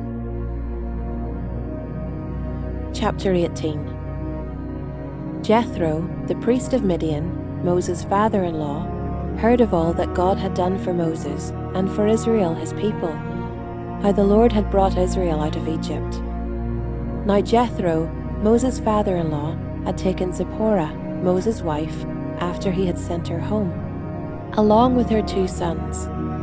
The name of the one was Gershom, for he said, "I have been a sojourner in a foreign land." And the name of the other, Eliezer, for he said, "The God of my father was my help, and delivered me from the sword of Pharaoh." Jethro, Moses' father-in-law, came with his sons and his wife to Moses in the wilderness, where he was encamped at the mountain of God. And when he sent word to Moses, I, your father-in-law Jethro, am coming to you with your wife and her 2 sons with her. Moses went out to meet his father-in-law and bowed down and kissed him. And they asked each other of their welfare and went into the tent. Then Moses told his father-in-law all that the Lord had done to Pharaoh and to the Egyptians for Israel's sake, all the hardship that had come upon them in the way, and how the Lord had delivered them. And Jethro rejoiced for all the good that the Lord had done to Israel, in that he had delivered them out of the hand of the Egyptians. Jethro said, Blessed be the Lord, who has delivered you out of the hand of the Egyptians, and out of the hand of Pharaoh, and has delivered the people from under the hand of the Egyptians. Now I know that the Lord is greater than all gods, because in this affair they dealt arrogantly with the people. And Jethro, Moses' father-in-law, brought a burnt offering and sacrifices to God. And Aaron came with all the elders of Israel to eat bread with Moses' father-in-law before God. The next day Moses sat to judge the people. And the people stood around Moses from morning till evening. When Moses' father-in-law saw all that he was doing for the people, he said, What is this that you are doing for the people? Why do you sit alone? And all the people stand around you from morning till evening. And Moses said to his father-in-law, Because the people come to me to inquire of God. When they have a dispute, they come to me, and I decide between one person and another. And I make them know the statutes of God and his laws. Moses' father-in-law said to him, What you are doing is not good. You and the people with you will certainly wear yourselves out. For the thing is too heavy for you. You are not able to do it alone. Now obey my voice. I will give you advice, and God be with you. You shall represent the people before God and bring their cases to God. And you shall warn them about the statutes and the laws, and make them know the way in which they must walk and what they must do. Moreover, look for able men from all the people, men who fear God, who are trustworthy and hate a bribe, and place such men over the people as chiefs of thousands, of hundreds, of 50s, and of 10s, and let them judge the people at all times. Every great matter they shall bring to you, but any small matter they shall decide themselves. So it will be easier for you, and they will bear the burden with you. If you do this, God will direct you.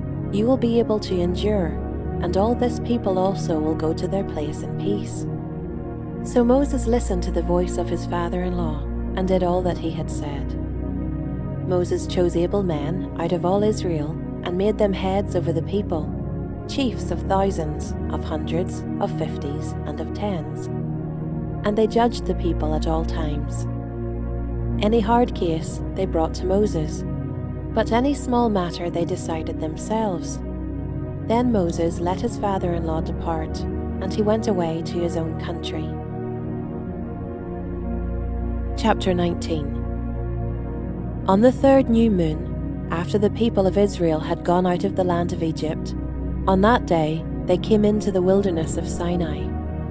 They set out from Rephidim and came into the wilderness of Sinai, and they encamped in the wilderness. There Israel encamped before the mountain, while Moses went up to God. The Lord called to him out of the mountain, saying, Thus you shall say to the house of Jacob, and tell the people of Israel, You yourselves have seen what I did to the Egyptians, and how I bore you on eagle's wings, and brought you to myself. Now therefore, if you will indeed obey my voice and keep my covenant, you shall be my treasured possession among all peoples. For all the earth is mine, and you shall be to me a kingdom of priests and a holy nation. These are the words that you shall speak to the people of Israel. So Moses came and called the elders of the people, and set before them all these words that the Lord had commanded him. All the people answered together and said, All that the Lord has spoken we will do. And Moses reported the words of the people to the Lord. And the Lord said to Moses, Behold, I am coming to you in a thick cloud, that the people may hear when I speak with you, and may also believe you forever." When Moses told the words of the people to the Lord said to Moses, "Go to the people and consecrate them today and tomorrow, and let them wash their garments and be ready for the third day. For on the third day the Lord will come down on Mount Sinai in the sight of all the people. And you shall set limits for the people all around, saying, 'Take care not to go up into the mountain or touch the edge of it. Whoever touches the mountain shall be put to death. No hand shall touch him, but he shall be stoned or shot. Whether beast or man, he shall not live. When the trumpet sounds a long blast, they shall come up to the mountain.'" So Moses went down from the mountain to the people and consecrated the people, and they washed their garments. And he said to the people, "Be ready for the third day. Do not go near a woman." On the morning of the third day there were thunders and lightnings, and a thick cloud on the mountain, and a very loud trumpet blast, so that all the people in the camp trembled. Then Moses brought the people out of the camp to meet God, and they took their stand at the foot of the mountain. Now Mount Sinai was wrapped in smoke, because the Lord had descended on it in fire. The smoke of it went up like the smoke of a kiln, and the whole mountain trembled greatly. And as the sound of the trumpet grew louder and louder, Moses spoke, and God answered him in thunder. The Lord came down on Mount Sinai to the top of the mountain, and the Lord called Moses to the top of the mountain, and Moses went up. And the Lord said to Moses, "Go down and warn the people, lest they break through to the Lord to look, and many of them perish. Also let the priests who come near to the Lord consecrate themselves, lest the Lord break out against them." And Moses said to the Lord, "The people cannot come up to Mount Sinai, for you yourself warned us, saying, 'Set limits around the mountain and consecrate it.' And the Lord said to him, 'Go down and come up bringing Aaron with you, but do not let the priests and the people break through to come up to the Lord, lest he break out against them." So Moses went down to the people and told them. Chapter 20. And God spoke all these words, saying, "I am the Lord your God, who brought you out of the land of Egypt, out of the house of slavery. You shall have no other gods before me. You shall not make for yourself a carved image, or any likeness of anything that is in heaven above, or that is in the earth beneath, or that is in the water under the earth. You shall not bow down to them or serve them, for I, the Lord your God, am a jealous God, visiting the iniquity of the fathers on the children to the third and the fourth generation of those who hate me, but showing steadfast love to thousands of those who love me and keep my commandments. You shall not take the name of the Lord your God in vain, for the Lord will not hold him guiltless who takes his name in vain. Remember the Sabbath day to keep it holy. 6 days you shall labor and do all your work, but the seventh day is a Sabbath to the Lord your God. On it you shall not do any work, you, or your son, or your daughter, your male servant, or your female servant, or your livestock, or the sojourner who is within your gates. For in 6 days the Lord made heaven and earth, the sea, and all that is in them, and rested on the seventh day. Therefore the Lord blessed the Sabbath day and made it holy. Honor your father and your mother, that your days may be long in the land that the Lord your God is giving you. You shall not murder. You shall not commit adultery. You shall not steal. You shall not bear false witness against your neighbor. You shall not covet your neighbor's house. You shall not covet your neighbor's wife, or his male servant, or his female servant, or his ox, or his donkey, or anything that is your neighbor's. Now when all the people saw the thunder and the flashes of lightning and the sound of the trumpet and the mountain smoking, the people were afraid and trembled. And they stood far off and said to Moses, You speak to us, and we will listen, but do not let God speak to us lest we die." Moses said to the people, "Do not fear, for God has come to test you, that the fear of him may be before you, that you may not sin." The people stood far off, while Moses drew near to the thick darkness where God was. And the Lord said to Moses, "Thus you shall say to the people of Israel, You have seen for yourselves that I have talked with you from heaven. You shall not make gods of silver to be with me, nor shall you make for yourselves gods of gold. An altar of earth you shall make for me, and sacrifice on it your burnt offerings, and your peace offerings, your sheep and your oxen. In every place where I cause my name to be remembered, I will come to you and bless you. If you make me an altar of stone, you shall not build it of hewn stones. For if you wield your tool on it, you profane it. And you shall not go up by steps to my altar, that your nakedness be not exposed on it." Chapter 21. Now these are the rules that you shall set before them. When you buy a Hebrew slave, he shall serve 6 years, and in the 7th he shall go out free for nothing. If he comes in single, he shall go out single. If he comes in married, then his wife shall go out with him. If his master gives him a wife, and she bears him sons or daughters, the wife and her children shall be her master's, and he shall go out alone. But if the slave plainly says, "I love my master, my wife, and my children, I will not go out free," then his master shall bring him to God, and he shall bring him to the door or the doorpost, and his master shall bore his ear through with an awl, and he shall be his slave forever. When a man sells his daughter as a slave, she shall not go out as the male slaves do. If she does not please her master, who has designated her for himself, then he shall let her be redeemed. He shall have no right to sell her to a foreign people, since he has broken faith with her. If he designates her for his son, he shall deal with her as with a daughter. If he takes another wife to himself, he shall not diminish her food, her clothing, or her marital rights. And if he does not do these 3 things for her, she shall go out for nothing, without payment of money. Whoever strikes a man so that he dies shall be put to death. But if he did not lie in wait for him, but God let him fall into his hand, then I will appoint for you a place to which he may flee. But if a man willfully attacks another to kill him by cunning, you shall take him from my altar, that he may die. Whoever strikes his father or his mother shall be put to death.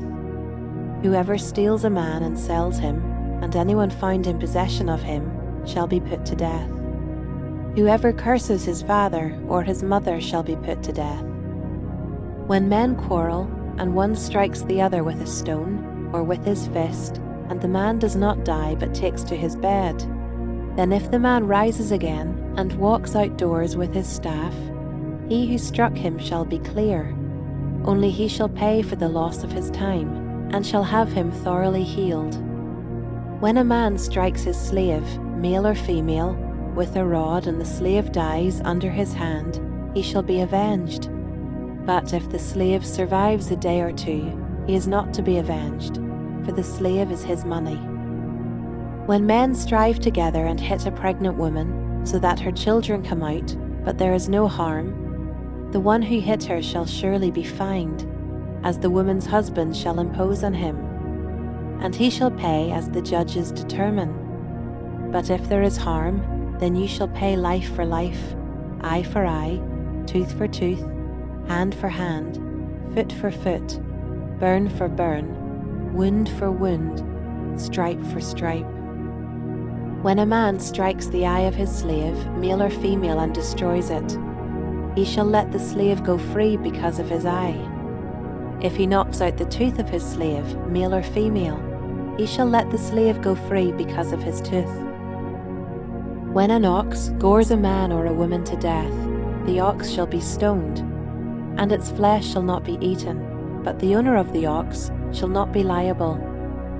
But if the ox has been accustomed to gore in the past, and its owner has been warned but has not kept it in, and it kills a man or a woman, the ox shall be stoned, and its owner also shall be put to death.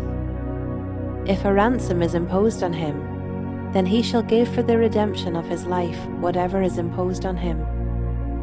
If it gores a man's son or daughter, he shall be dealt with according to this same rule. If the ox gores a slave, male or female, the owner shall give to their master 30 shekels of silver, and the ox shall be stoned. When a man opens a pit, or when a man digs a pit and does not cover it, and an ox or a donkey falls into it, the owner of the pit shall make restoration. He shall give money to its owner, and the dead beast shall be his. When one man's ox butts another's, so that it dies, then they shall sell the live ox and share its price, and the dead beast also they shall share. Or if it is known that the ox has been accustomed to gore in the past, and its owner has not kept it in, he shall repay ox for ox, and the dead beast shall be his. Chapter 22. If a man steals an ox or a sheep, and kills it or sells it, he shall repay 5 oxen for an ox, and 4 sheep for a sheep. If a thief is found breaking in, and is struck so that he dies, there shall be no blood guilt for him.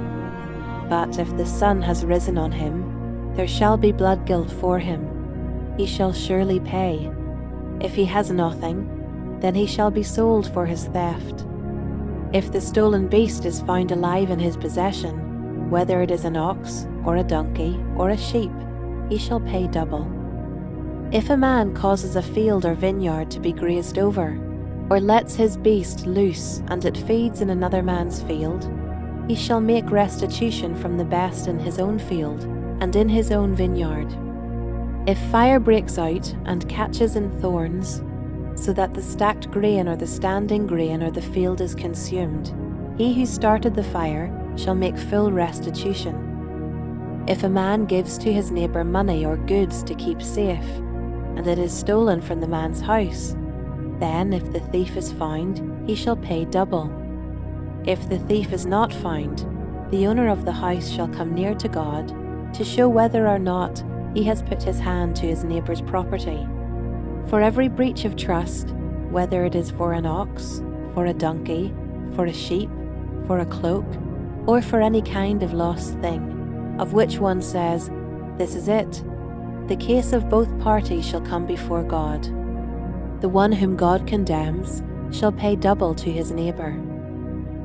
If a man gives to his neighbour a donkey, or an ox, or a sheep, or any beast to keep safe, and it dies or is injured or is driven away, without anyone seeing it, an oath by the Lord shall be between them both, to see whether or not he has put his hand to his neighbour's property.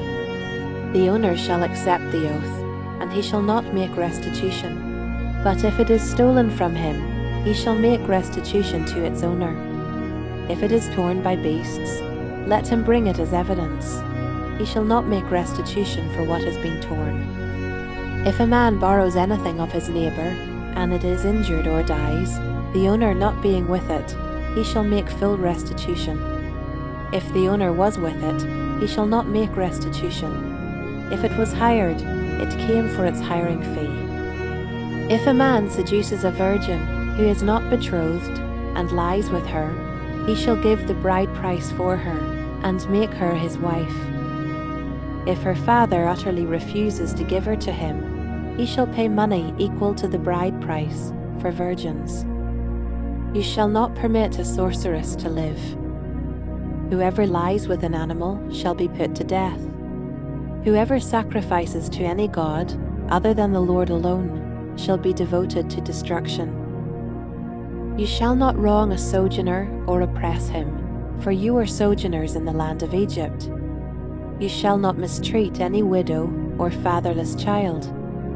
If you do mistreat them, and they cry out to me, I will surely hear their cry, and my wrath will burn, and I will kill you with the sword. And your wives shall become widows, and your children fatherless. If you lend money to any of my people with you who is poor, you shall not be like a moneylender to him, and you shall not exact interest from him. If ever you take your neighbor's cloak in pledge, you shall return it to him before the sun goes down, for that is his only covering, and it is his cloak for his body. In what else shall he sleep? And if he cries to me, I will hear, for I am compassionate. You shall not revile God, nor curse a ruler of your people.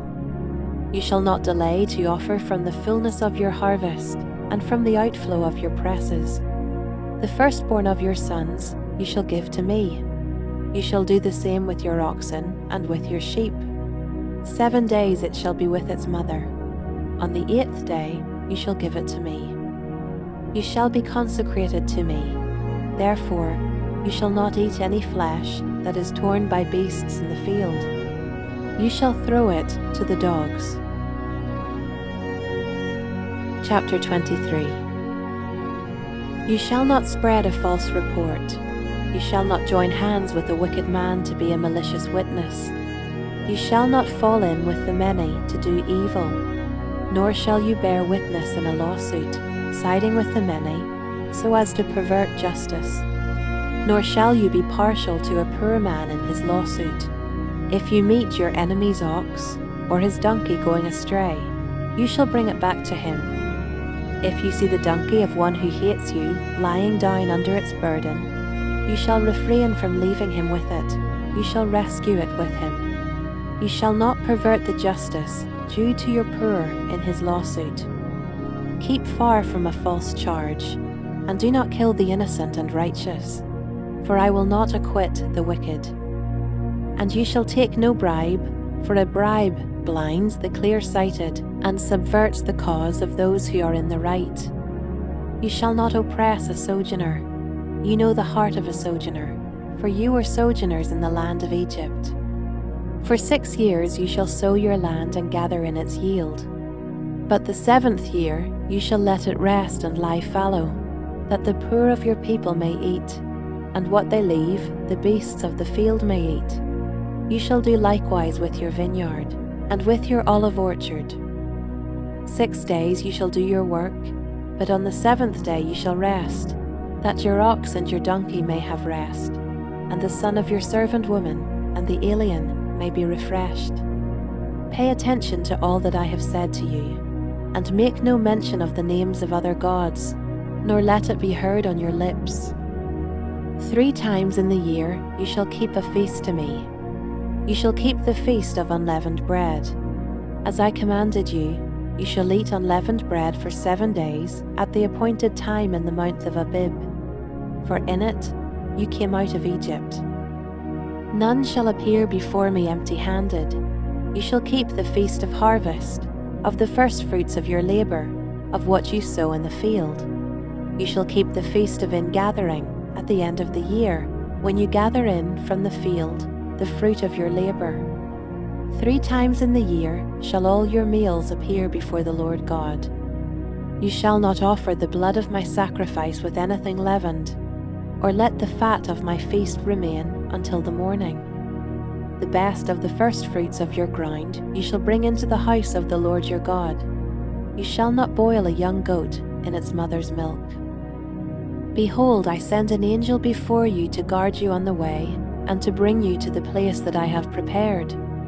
Pay careful attention to him, and obey his voice. Do not rebel against him, for he will not pardon your transgression, for my name is in him. But if you carefully obey his voice, and do all that I say, then I will be an enemy to your enemies, and an adversary to your adversaries.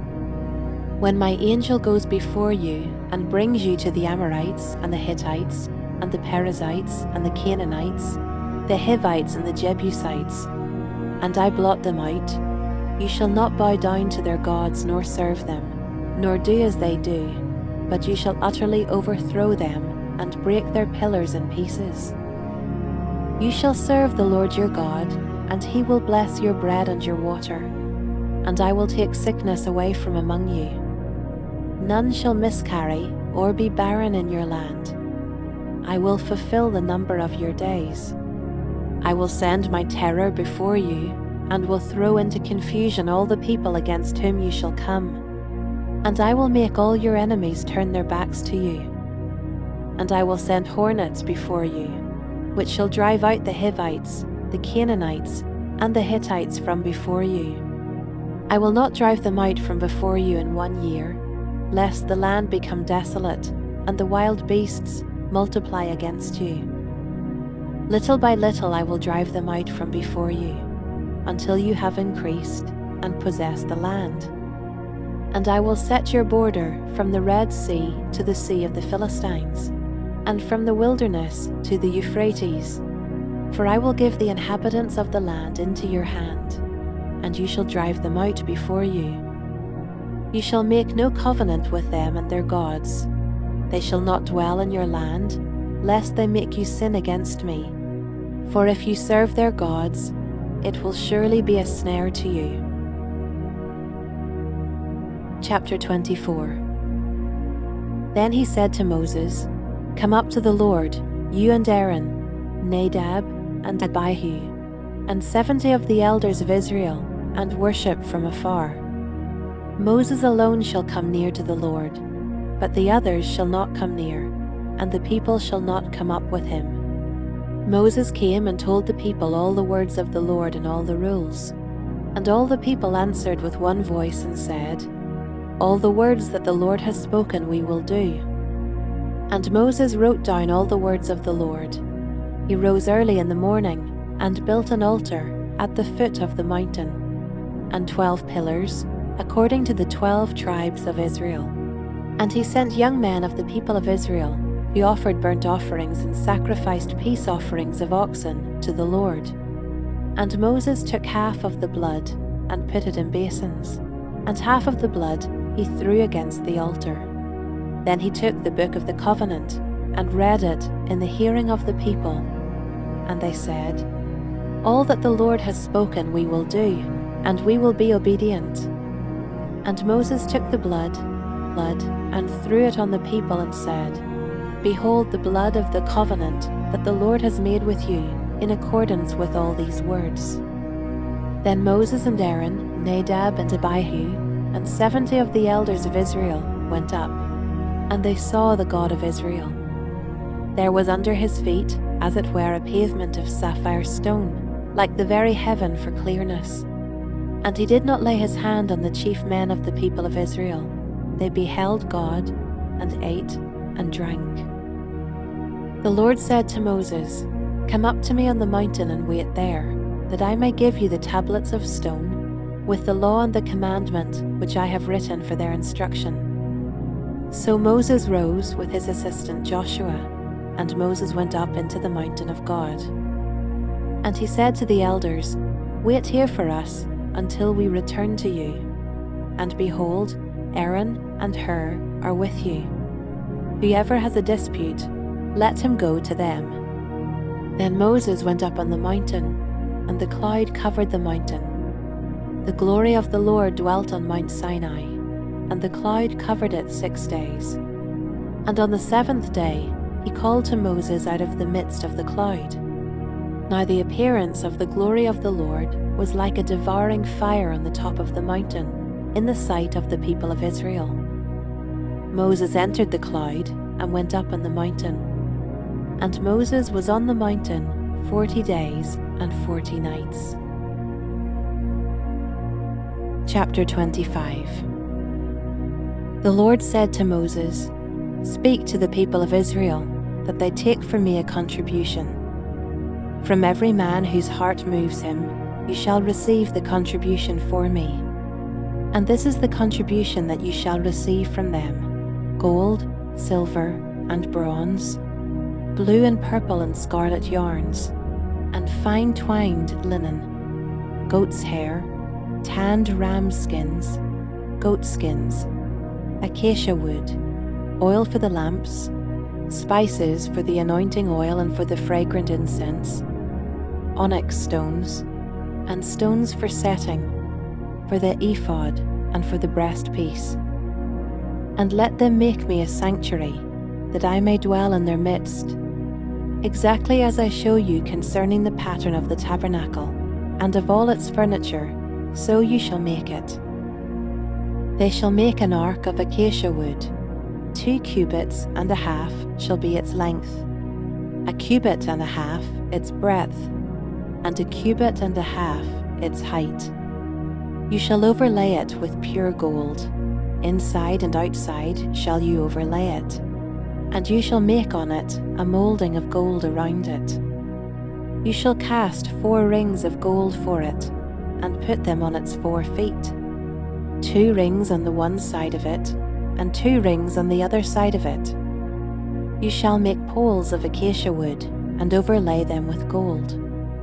And you shall put the poles into the rings on the sides of the ark, to carry the ark by them. The poles shall remain in the rings of the ark, they shall not be taken from it. And you shall put into the ark the testimony that I shall give you. You shall make a mercy seat of pure gold.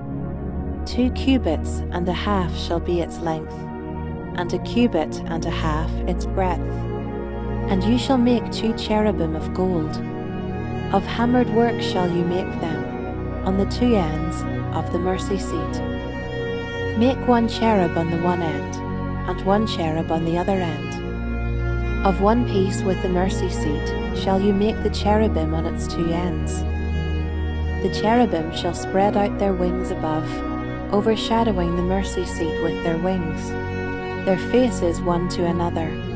Toward the mercy seat shall the faces of the cherubim be. And you shall put the mercy seat on the top of the ark. And in the ark you shall put the testimony that I shall. And in the ark you shall put the testimony that I shall give you.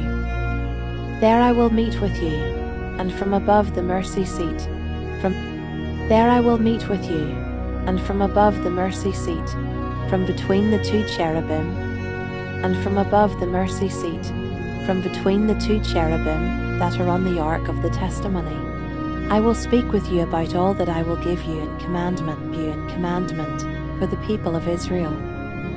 You shall make a table of acacia wood, 2 cubits shall be its length, 1 cubit its breadth, and 1 cubit and a half its height. You shall overlay it with pure gold, and make a moulding of gold around it. And you shall make a rim around it, a handbreadth wide, and a moulding of gold around the rim. And you shall make for it 4 rings of gold, and fasten the rings to the 4 corners at its 4 legs. Close to the frame the rings shall lie, as holders for the poles to carry the table. You shall make the poles of acacia wood, and overlay them with gold, and the table shall be carried with these. And you shall make its plates and dishes for incense, and its flagons and bowls with which to pour drink offerings. You shall make them of pure gold. And you shall set the bread of the presence on the table before me regularly. You shall make a lampstand of pure gold.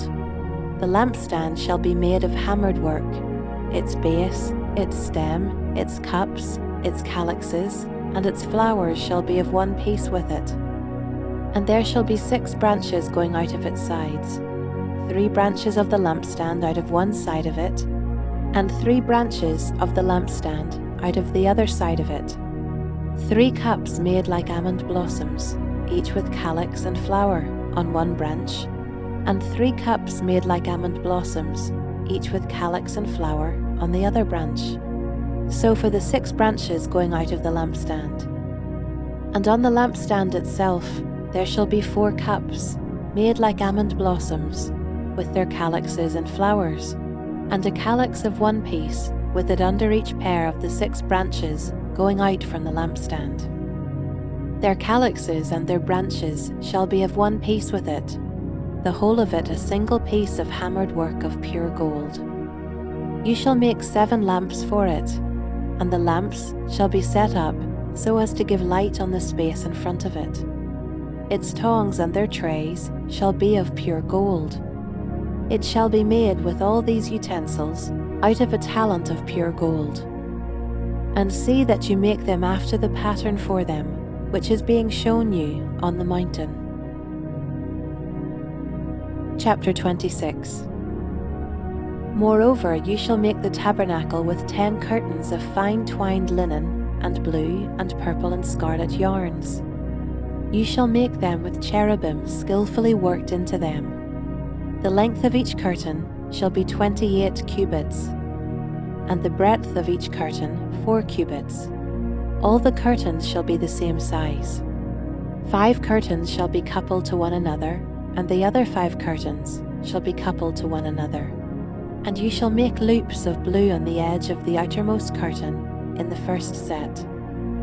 Likewise you shall make loops on the edge of the outermost curtain in the second set. 50 loops you shall make on the one curtain, and 50 loops you shall make on the edge of the curtain that is in the second set. The loops shall be opposite one another. And you shall make 50 clasps of gold, and couple the curtains one to the other with the clasps, so that the tabernacle may be a single whole. You shall also make curtains of goat's hair for a tent over the tabernacle. 11 curtains you shall make. The length of each curtain shall be 30 cubits, and the breadth of each curtain 4 cubits. The 11 curtains shall be the same size. You shall couple 5 curtains by themselves, and 6 curtains by themselves. And the 6th curtain you shall double over at the front of the tent. You shall make 50 loops on the edge of the curtain that is outermost in one set, and 50 loops on the edge of the curtain that is outermost in the second set. You shall make 50 clasps of bronze, and put the clasps into the loops, and couple the tent together that it may be a single whole. And the part that remains of the curtains of the tent, the half curtain that remains, shall hang over the back of the tabernacle. And the extra that remains in the length of the curtains, the cubit on the one side, and the cubit on the other side, shall hang over the sides of the tabernacle, on this side and that side, to cover it. And you shall make for the tent a covering of tanned ram skins, and a covering of goat skins on top. You shall make upright frames for the tabernacle of acacia wood. 10 cubits shall be the length of a frame, and a cubit and a half the breadth of each frame. There shall be 2 tenons in each frame for fitting together. So shall you do for all the frames of the tabernacle. You shall for fitting together. So shall you do for all the frames of the tabernacle. You shall make the frames for the tabernacle, 20 frames for the south side, and 40 bases of silver you shall make under the 20 frames, 2 bases under one frame for its 2 frames, 2 bases under one frame for its 2 tenons, and 2 bases under the next frame for its 2 tenons. And for the second side of the tabernacle, on the north side 20 frames, and their 40 bases of silver, 2 bases under one frame, and their 40 bases of silver, 2 bases under one frame, and 2 bases under the next frame. And for the rear of the tabernacle westward, you shall make 6 frames. And you shall make 2 frames for corners of the tabernacle in the rear. They shall be separate beneath, but joined at the top, at the first ring. Thus shall it be with both of them. They shall form the 2 corners. And there shall be 8 frames, with their bases of silver, 16 bases, 2 bases under one frame, and 2 bases under another frame.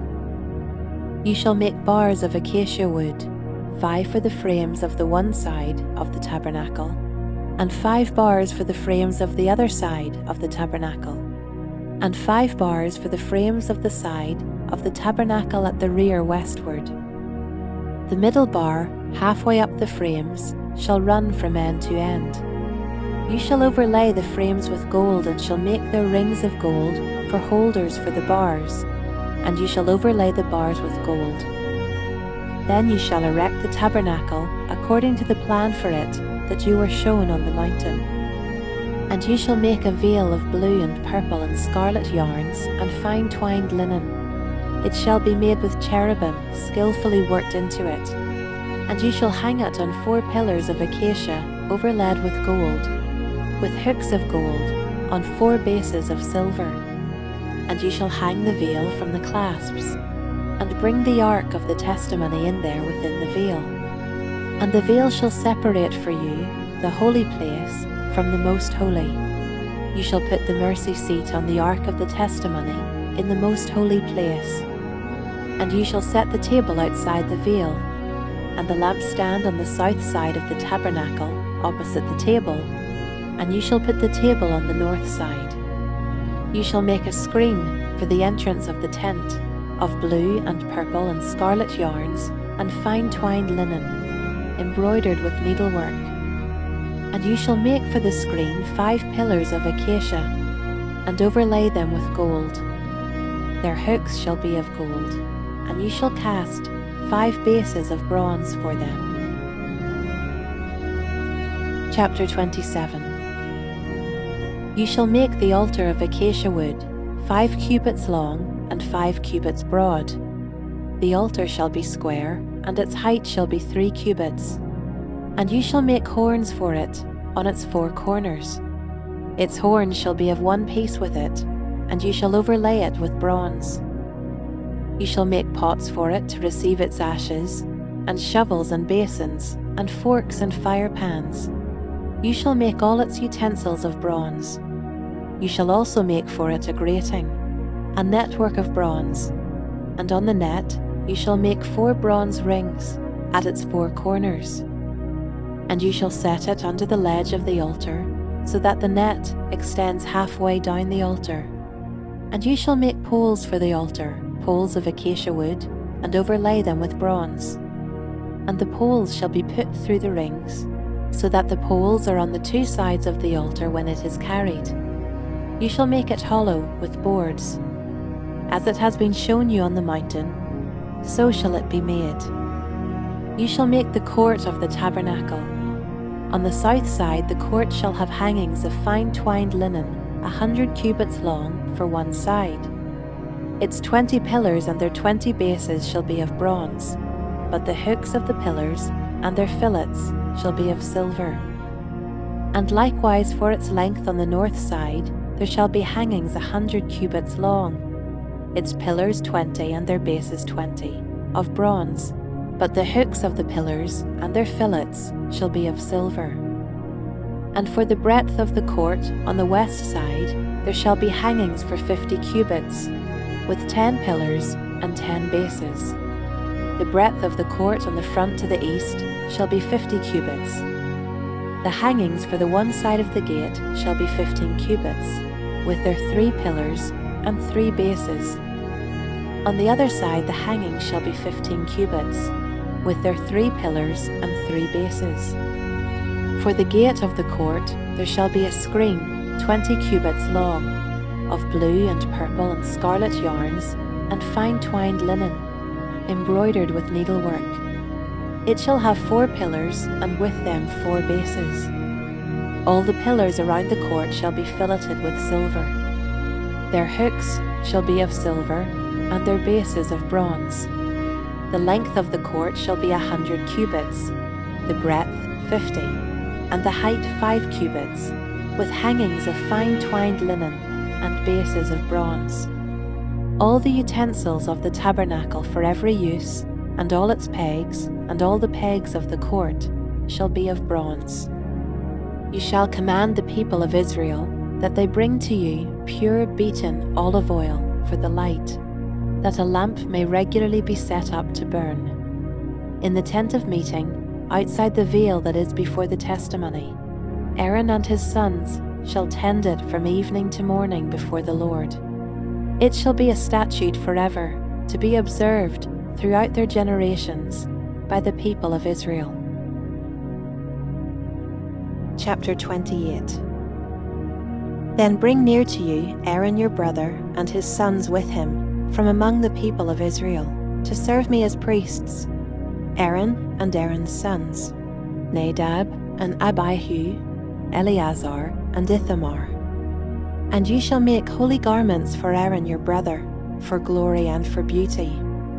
You shall speak to all the skillful, whom I have filled with the spirit of skill, that they make Aaron's garments to consecrate him for my priesthood. These are the garments that they shall make: a breastpiece, an ephod, a robe, a coat of checker work, a turban, and a sash. They shall make holy garments for Aaron your brother and his sons to serve me as priests.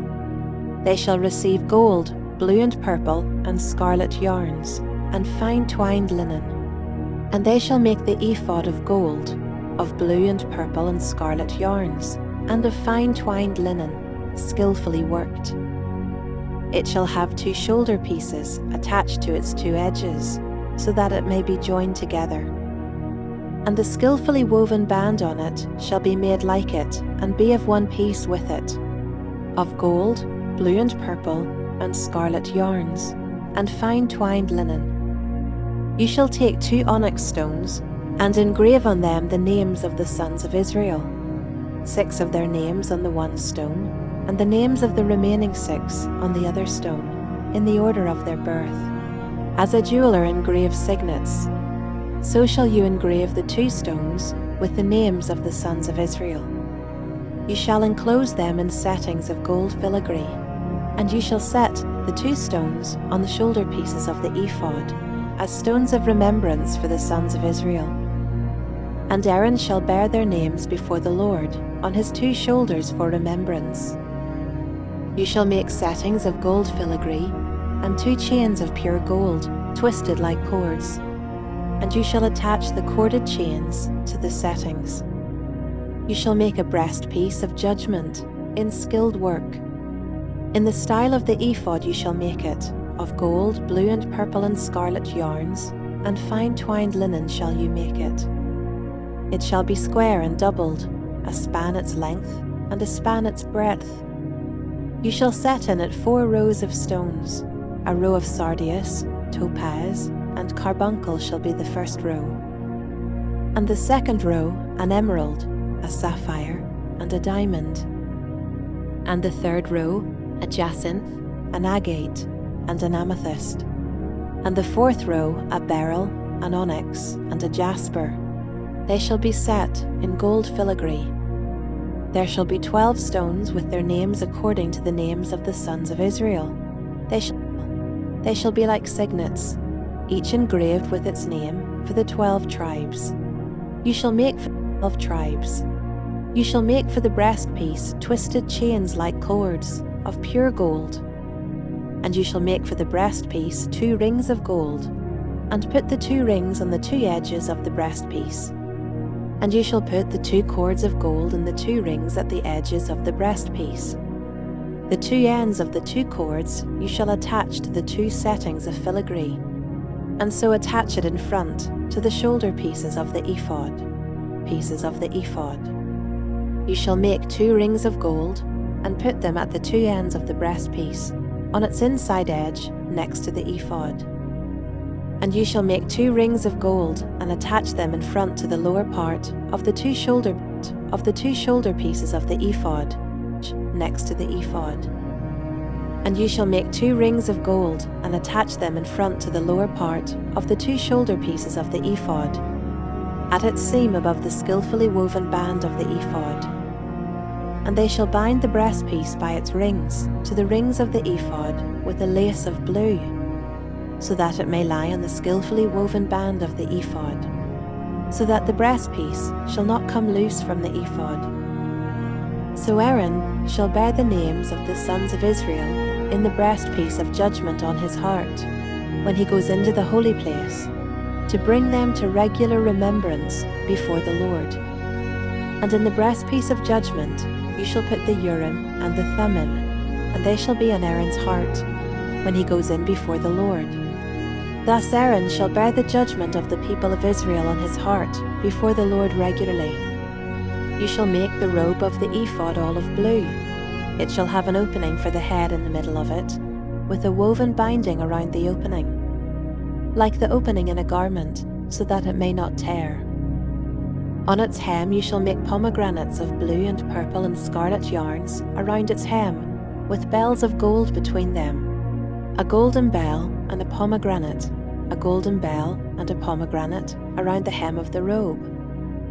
And it shall be on Aaron when he ministers, and its sound shall be heard when he goes into the holy place before the Lord, and when he comes out, so that he does not die. You shall make a plate of pure gold and engrave on it, like the engraving of a signet, holy to the Lord. And you shall fasten it on the turban by a cord of blue. It shall be on the front of the turban. It shall be on Aaron's forehead. And Aaron shall bear any guilt from the holy things that the people of Israel consecrate as their holy gifts. It shall regularly be on his forehead, that they may be accepted before the Lord. You shall weave the coat in checker work of fine linen, and you shall make a turban of fine linen. And you shall make a sash embroidered with needlework. For Aaron's sons you shall make coats and sashes and caps. You shall make them for glory and beauty. And you shall put them on Aaron your brother, and on his sons with him, and shall anoint them, and ordain them, and consecrate them, that they may serve me as priests. You shall make for them linen undergarments to cover their naked flesh. They shall reach from the hips to the thighs, and they shall be on Aaron and on his sons when they go into the tent of meeting, or when they come near the altar to minister in the holy place, lest they bear guilt and die. This shall be a statute forever for him and for his offspring after him. Chapter 29. Now this is what you shall do to them to consecrate them, that they may serve me as priests. Take 1 bull of the herd, and 2 rams without blemish, and unleavened bread, unleavened cakes mixed with oil, and unleavened wafers smeared with oil. You shall make them of fine wheat flour. You shall put them in 1 basket, and bring them in the basket, and bring the bull and the 2 rams. You shall bring Aaron and his sons to the entrance of the tent of meeting, and wash them with water. Then you shall take the garments, and put on Aaron the coat, and the robe of the ephod, and the breastpiece, and gird him with the skillfully woven band of the ephod. And you shall set the turban on his head, and put the holy crown on the turban. You shall take the anointing oil, and pour it on his head, and anoint him. Then you shall bring his sons, and put coats on them, and you shall gird Aaron and his sons with sashes, and bind caps on them. And the priesthood shall be theirs by a statute forever. Thus you shall ordain Aaron and his sons. Then you shall bring the bull before the tent of meeting. Aaron and his sons shall lay their hands on the head of the bull. Then you shall kill the bull before the Lord at the entrance of the tent of meeting, and shall take part of the blood of the bull, and put it on the horns of the altar with your finger, and the rest of the blood you shall pour out at the base of the altar. And you shall take all the fat that covers the entrails, and the long lobe of the liver, and the 2 kidneys with the fat that is on them, and burn them on the altar. But the flesh of the bull, and its skin, and its dung, you shall burn with fire outside the camp. It is a sin offering. Then you shall take 1 of the rams, and Aaron and his sons shall lay their hands on the head of the ram. And you shall kill the ram, and shall take its blood, and throw it against the sides of the altar. Then you shall cut the ram into pieces, and wash its entrails and its legs, and put them with its pieces and its head, and burn the whole ram on the altar. It is a burnt offering to the Lord. It is a pleasing aroma, a food offering to the Lord. You shall take the other ram, and Aaron and his sons shall lay their hands on the head of the ram, and you shall kill the ram, and take part of its blood, and put it on the tip of the right ear of Aaron, and on the tips of the right ears of his sons, and on the thumbs of their right hands, and on the great toes of their right feet, and throw the rest of the blood against the sides of the altar. Then you shall take part of the blood that is on the altar, and of the anointing oil, and sprinkle it on Aaron and his garments, and on his sons garments with him. He and his garments, and his sons' garments with him. He and his garments shall be holy. Garments with him. He and his garments shall be holy, and his sons' garments with him. You shall fat from the ram, and the fat tail, and the fat that covers the entrails, and the long lobe of the liver, and the 2 kidneys with the fat that is on them, and the right thigh, for it is a ram of ordination, and 1 loaf of bread, and 1 cake of bread made with oil, and 1 wafer out of the basket of unleavened bread, out of the basket of unleavened bread that is before the Lord. You shall put all these on the palms of Aaron and on the palms of his sons, and wave them for a wave offering before the Lord. Then you shall take them from their hands and burn them on the altar on top. Then you shall take them from their hands and burn them on the altar on top of the burnt offering. You shall take them, burn them on the altar on top of the burnt offering, as a pleasing aroma before the Lord. It is a food offering to the Lord. You shall take the breast of the ram of Aaron's ordination and wave it for a wave offering before the Lord, and it shall be your portion. And you shall consecrate the breast of the wave offering that is waved, and the thigh of the priest's portion that is contributed from the ram of ordination, from what was Aaron's and his sons. It shall be for Aaron and his sons as a perpetual due from the people of Israel, for it is a contribution. It shall be a contribution from the people of Israel, from their peace offerings, their contribution to the Lord. The holy garments of Aaron shall be for his sons after him. They shall be anointed in them and ordained in them. The son who succeeds him as priest, who comes into the tent of meeting to minister in the holy place, shall wear them 7 days. You shall take the ram of ordination and boil its flesh in a holy place. And Aaron and his sons shall eat the flesh of the ram and the bread that is in the basket in the entrance of the tent of meeting. They shall eat those things with which atonement was made at their ordination and consecration. But an outsider shall not eat of them, because they are holy. And if any of the flesh for the ordination or of the bread remain until the morning, then you shall burn the remainder with fire. It shall not be eaten, because it is holy. Thus you shall do to Aaron and to his sons, according to all that I have commanded you. Through 7 days shall you ordain them, and every day you shall offer a bull as a sin offering for atonement. Also you shall purify the altar when you make atonement for it, and shall anoint it to consecrate it. 7 days you shall make atonement for the altar and consecrate it, and the altar shall be most holy. Whatever touches the altar shall become holy.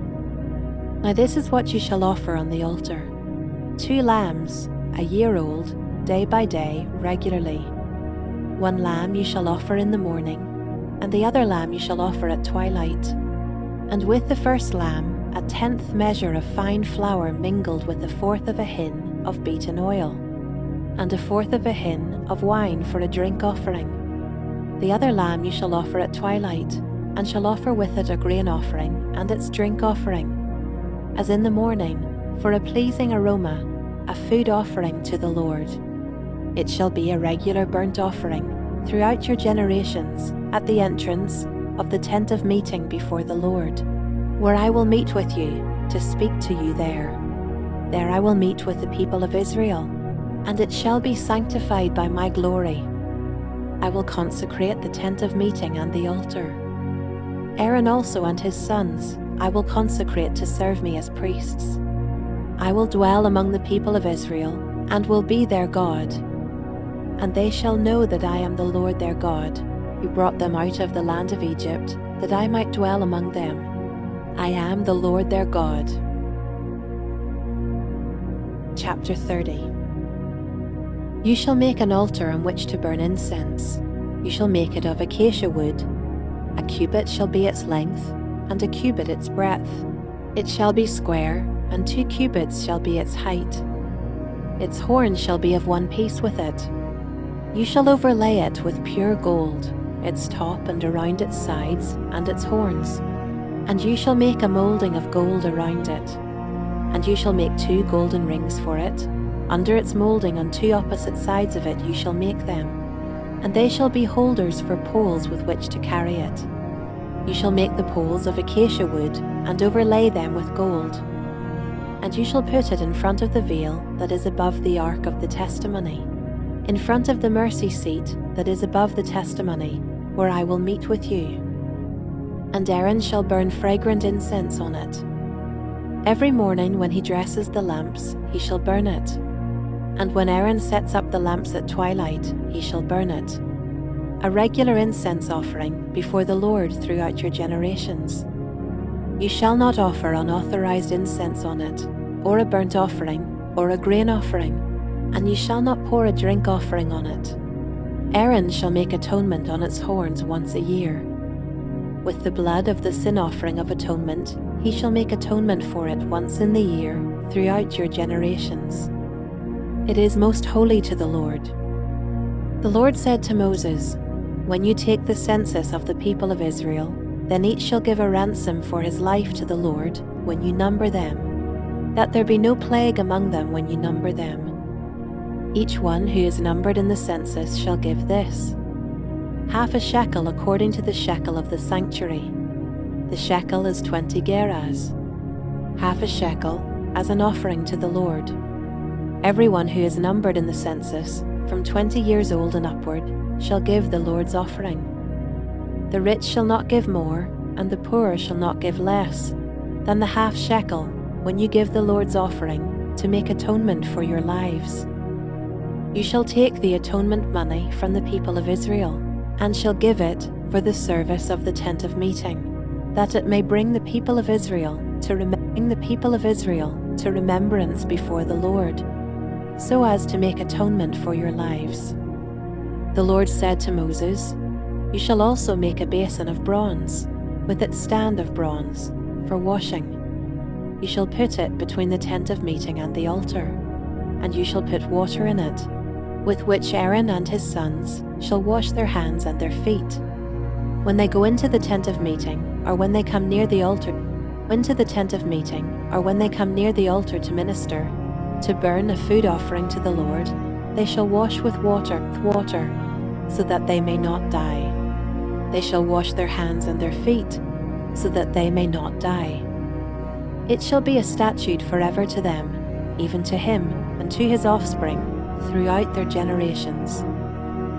The Lord said to Moses, "Take the finest spices of liquid myrrh, 500 shekels, and of sweet-smelling cinnamon, half as much, that is, 250, and 250 of aromatic cane, and 500 of cassia, according to the shekel of the sanctuary, and a hin of olive oil. And you shall make of these a sacred anointing oil blended as by the perfumer. It shall be a holy anointing oil. With it you shall anoint the tent of meeting, and the ark of the testimony, and the table, and all its utensils, and the lampstand, and its utensils, and the altar of incense, and the altar of burnt offering, with all its utensils, and the basin, and its stand. You shall consecrate them, that they may be most holy. Whatever touches them will become holy. You shall anoint Aaron and his sons, and consecrate them, that they may serve me as priests. And you shall say to the people of Israel, This shall be my holy anointing oil throughout your generations. It shall not be poured on the body of an ordinary person, and you shall make no other like it in composition. It is holy, and it shall be holy to you. Whoever compounds any like it, or whoever puts any of it on an outsider, shall be cut off from his people." The Lord said to Moses, "Take sweet spices, stacked, and onycha, and galbanum, sweet spices with pure frankincense. Of each shall there be an equal part. And make an incense blended as by the perfumer, seasoned with salt, pure and holy. You shall beat some of it very small, and put part of it before the testimony in the tent of meeting, where I shall meet with you. It shall be most holy for you. And the incense that you shall make according to its composition, you shall not make for yourselves. It shall be for you holy to the Lord. Whoever makes any like it to use as perfume shall be cut off from his people." Chapter 31. The Lord said to Moses, "See, I have called by name Bezalel, the son of Uri, son of Hur, of the tribe of Judah. And I have filled him with the Spirit of God, with ability and intelligence, with knowledge and all craftsmanship, to devise artistic designs, to work in gold, silver and bronze, in cutting stones for setting, and in carving wood, to work in every craft. And behold, I have appointed with him Oholiab, the son of Ahisamach, of the tribe of Dan. And I have given to all able men ability, that they may make all that I have commanded you: the tent of meeting, and the ark of the testimony, and the mercy seat that is on it, and all the furnishings of the tent, the table and its utensils, and the pure lampstand with all its utensils, and the altar of incense, and the altar of burnt offering with all its utensils, and the basin and its stand, and the finely worked garments, the holy garments for Aaron the priest, and the garments of his sons, for their service as priests, and the anointing oil, and the fragrant incense for the holy place. According to all that I have commanded you, they shall do."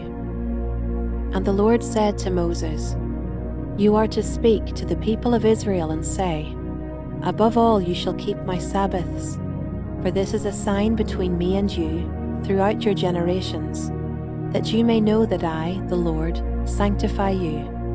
You shall keep the Sabbath, because it is holy for you. Everyone who profanes it shall be put to death. Whoever does any work on it, that soul shall be cut off from among his people. 6 days shall work be done, but the 7th day is a Sabbath of solemn rest, holy to the Lord. Whoever does any work on the Sabbath day shall be put to death. Therefore the people of Israel shall keep the Sabbath, observing the Sabbath throughout their generations, as a covenant forever. It is a sign forever between me and the people of Israel, that in 6 days the Lord made heaven and earth, and on the 7th day he rested and was refreshed. And he gave to Moses, when he had finished speaking with him in Mount Sinai, the 2 tablets of the testimony, tablets of stone, written with the finger of God. Chapter 32. When the people saw that Moses delayed to come down from the mountain, the people gathered themselves together to Aaron and said to him, "Up, make us gods who shall go before us. As for this Moses, the man who brought us up out of the land of Egypt, we do not know what has become of him." So Aaron said to them, "Take off the rings of gold that are in the ears of your wives, your sons, and your daughters, and bring them to me." So all the people took off the rings of gold that were in their ears and brought them to Aaron. And he received the gold from their hand and fashioned it with a graving tool, and made a golden calf. And they said, "These are your gods, O Israel, who brought you up out of the land of Egypt." When Aaron saw this, he built an altar before it. And Aaron made a proclamation and said, "Tomorrow shall be a feast to the Lord." And they rose up early the next day, and offered burnt offerings, and brought peace offerings. And the people sat down to eat and drink, and rose up to play. And the Lord said to Moses, "Go down, for your people, whom you brought up out of the land of Egypt, have corrupted themselves. They have turned aside quickly out of the way that I commanded them. They have made for themselves a golden calf, and have worshipped it, and sacrificed to it, and said, 'These are your gods, O Israel, who brought you up out of the land of Egypt.' And the Lord said to Moses, I have seen this people, and behold, it is a stiff-necked people. Now therefore let me alone, that my wrath may burn hot against them, and I may consume them, in order that I may make a great nation of you." But Moses implored the Lord his God and said, "O Lord, why does your wrath burn hot against your people, whom you have brought out of the land of Egypt with great power and with a mighty hand? Why should the Egyptians say, 'With evil intent did he bring them out, to kill them in the mountains, and to consume them from the face of the earth'? Turn from your burning anger, and relent from this disaster against your people. Remember Abraham, Isaac, and Israel, your servants, to whom you swore by your own self, and said to them, I will multiply your offspring as the stars of heaven, and all this land that I have promised I will give to your offspring, and they shall inherit it forever. And the Lord relented from the disaster that he had spoken of bringing on his people.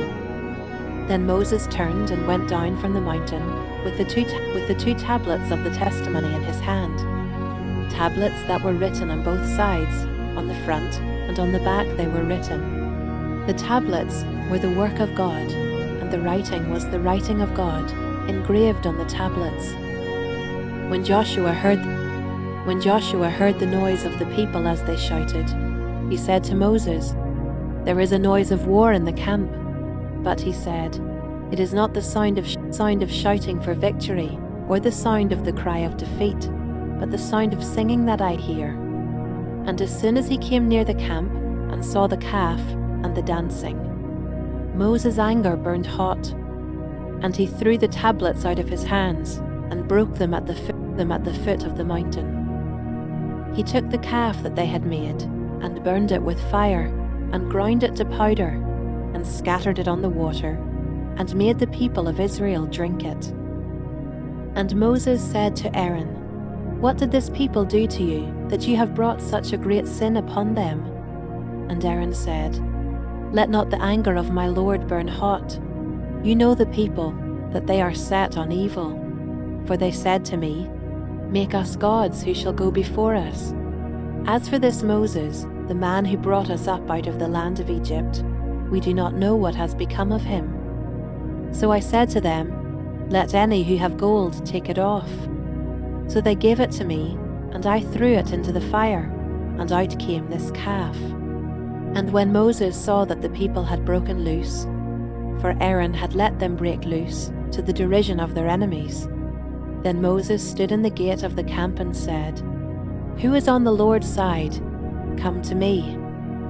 And all the sons of Levi gathered around him, and he said to them, Thus says the Lord God of Israel, Put your sword on your side, each of you, and go to and fro from gate to gate throughout the camp, and each of you kill his brother, and his companion, and his neighbor.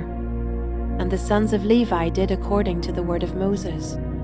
And that day about 3,000 men of the people fell. And Moses said, Today you have been ordained for the service of the Lord, each one at the cost of his son and of his brother, so that he might bestow a blessing upon you this day. The next day Moses said to the people, You have sinned a great sin, and now I will go up to the Lord. Perhaps I can make atonement for your sin. So Moses returned to the Lord and said, Alas, this people has sinned a great sin. They have made for themselves gods of gold. But now, if you will forgive their sin, but if not, please blot me out of your book that you have written. But the Lord said to Moses, Whoever has sinned against me, I will blot out of my book. But now go, lead the people to the place about which I have spoken to you. Behold, my angel shall go before you. Nevertheless, in the day when I visit, I will visit their sin upon them. Then the Lord sent a plague on the people, because they made the calf, the one that Aaron made. Chapter 33. The Lord said to Moses, Depart, go up from here, you and the people whom you have brought up out of the land of Egypt, to the land of which I swore to Abraham, Isaac, and Jacob, saying, To your offspring I will give it. I will send an angel before you, and I will drive out the Canaanites, the Amorites, the Hittites, the Perizzites, the Hivites, and the Jebusites. Go up to a land flowing with milk and honey. But I will not go up among you, lest I consume you on the way, for you are a stiff-necked people. When the people heard this disastrous word, they mourned, and no one put on his ornaments. For the Lord had said to Moses, Say to the people of Israel, You are a stiff-necked people. If for a single moment I should go up among you, I would consume you. So now take off your ornaments, that I may know what to do with you." Therefore the people of Israel stripped themselves of their ornaments, from Mount Horeb onward. Now Moses used to take the tent and pitch it outside the camp, far off from the camp, and he called it the tent of meeting.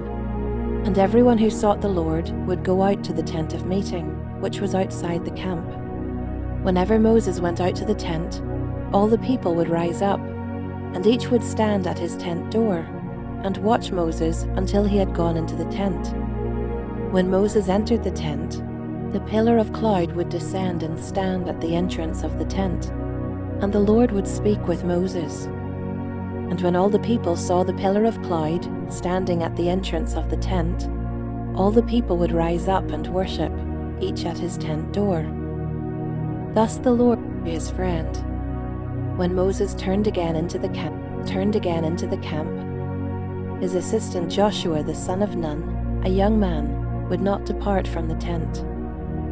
Moses said to the Lord, "See, you say to me, 'Bring up this people,' but you have not let me know whom you will send with me. Yet you have said, 'I know you by name, and you have also found favor in my sight.' Now therefore, if I have found favor in your sight, please show me now your ways, that I may know you in order to find favor in your sight. Consider too that this nation is your people." And he said, "My presence will go with you, and I will give you rest." And he said to him, "If your presence will not go with me, do not bring us up from here. For how shall it be known that I have found favor in your sight, I and your people? Is it not in your going with us, so that we are distinct, I and your people, from every other people on the face of the earth?" And the Lord said to Moses, "This very thing that you have spoken I will do, for you have found favor in my sight, and I know you by name." Moses said, "Please show me your glory." And he said, "I will make all my goodness pass before you, and will proclaim before you my name, the Lord.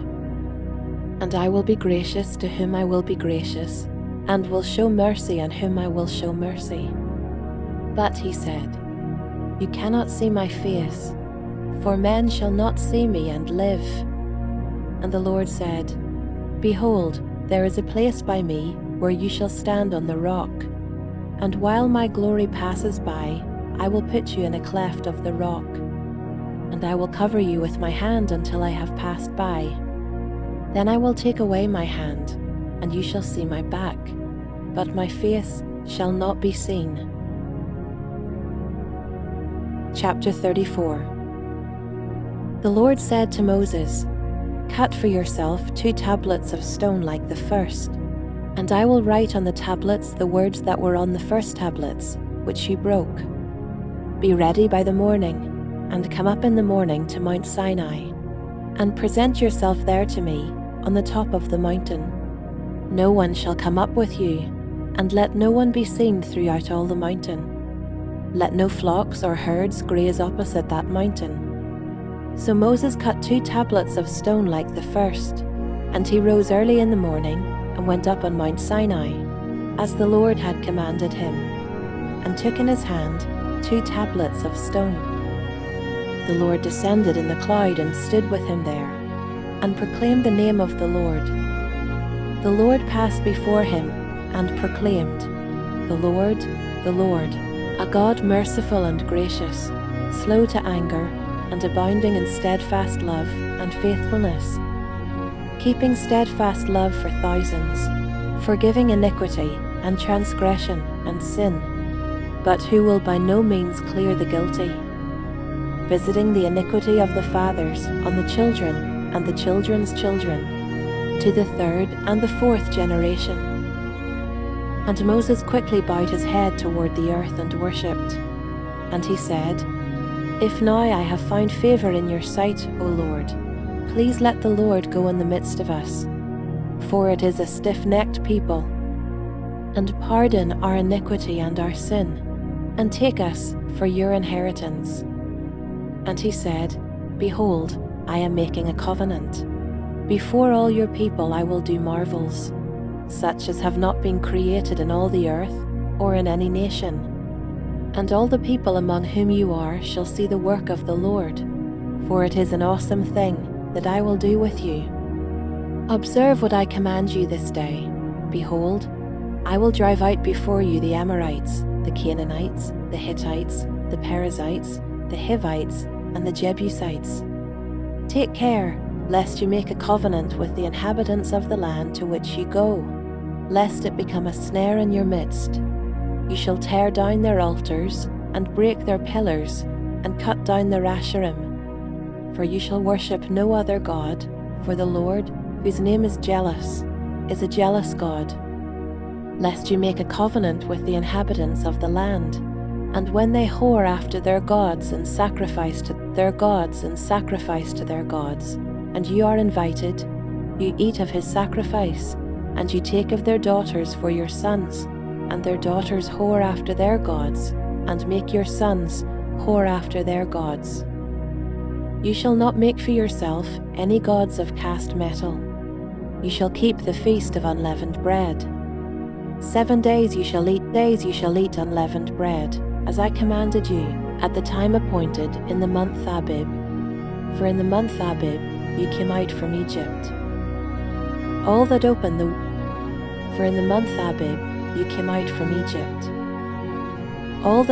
womb are mine, all your male livestock, the firstborn of cow and sheep. The firstborn of a donkey you shall redeem with a lamb, or if you will not redeem it, you shall break its neck. All the firstborn of your sons you shall redeem, and none shall appear before me empty-handed. 6 days you shall work, but on the 7th day you shall rest. In plowing time and in harvest you shall rest. You shall observe the Feast of Weeks, the first fruits of wheat harvest, and the Feast of Ingathering at the year's end. 3 times in the year shall all your meals appear before the Lord God, the God of Israel.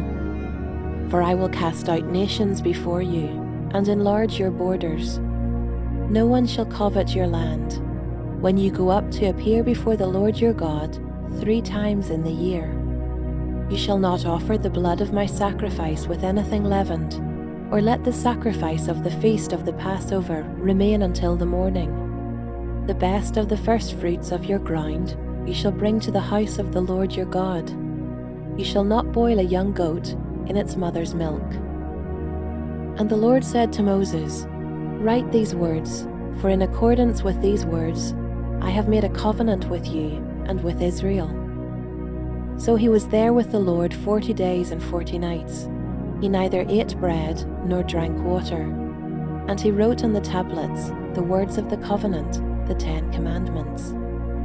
When Moses came down from Mount Sinai, with the 2 tablets of the testimony in his hand, as he came down from the mountain, Moses did not know that the skin of his face shone, because he had been talking with God. Aaron and all the people of Israel saw Moses, and behold, the skin of his face shone, and they were afraid to come near him. But Moses called to them, and Aaron and all the leaders of the congregation returned to him, and Moses talked with them. Afterward all the people of Israel came near, and he commanded them all that the Lord had spoken with him in Mount Sinai. And when Moses had finished speaking with them, he put a veil over his face. Whenever Moses went in before the Lord to speak with him, he would remove the veil until he came out. And when he came out and told the people of Israel what he was commanded, the people of Israel would see the face of Moses, that the skin of Moses' face was shining. And Moses would put the veil over his face again until he went in to speak with him. Chapter 35. Moses assembled all the congregation of the people of Israel and said to them, These are the things that the Lord has commanded you to do. 6 days' work shall be done, but on the 7th day you shall have a Sabbath of solemn rest, holy to the Lord. Whoever does any work in it shall be put to death. You shall kindle no fire in all your dwelling places on the Sabbath day. Moses said to all the congregation of the people of Israel, This is the thing that the Lord has commanded. Take from among you a contribution to the Lord. Whoever is of a generous heart, let him bring the Lord's contribution, gold, silver, and bronze, blue and purple and scarlet yarns, and fine twined linen, goat's hair, tanned ram skins, and goat skins, acacia wood, oil for the light, spices for the anointing oil and for the fragrant incense, and onyx stones and stones for setting, for the ephod and for the breastpiece. Let every skillful craftsman among you come, and make all that the Lord has commanded: the tabernacle, its tent and its covering, its hooks and its frames, its bars, its pillars, and its bases, the ark with its poles, the mercy seat, and the veil of the screen, the table with its poles, and all its utensils, and the bread of the presence, the lampstand also for the light, with its utensils and its lamps, and the oil for the light, and the altar of incense with its poles, and the anointing oil and the fragrant incense, and the screen for the door at the door of the tabernacle, the altar of burnt offering with its grating of bronze, its poles, and all its utensils, the basin and its stand, the hangings of the court, its pillars and its bases, and the screen for the gate of the court, the pegs of the tabernacle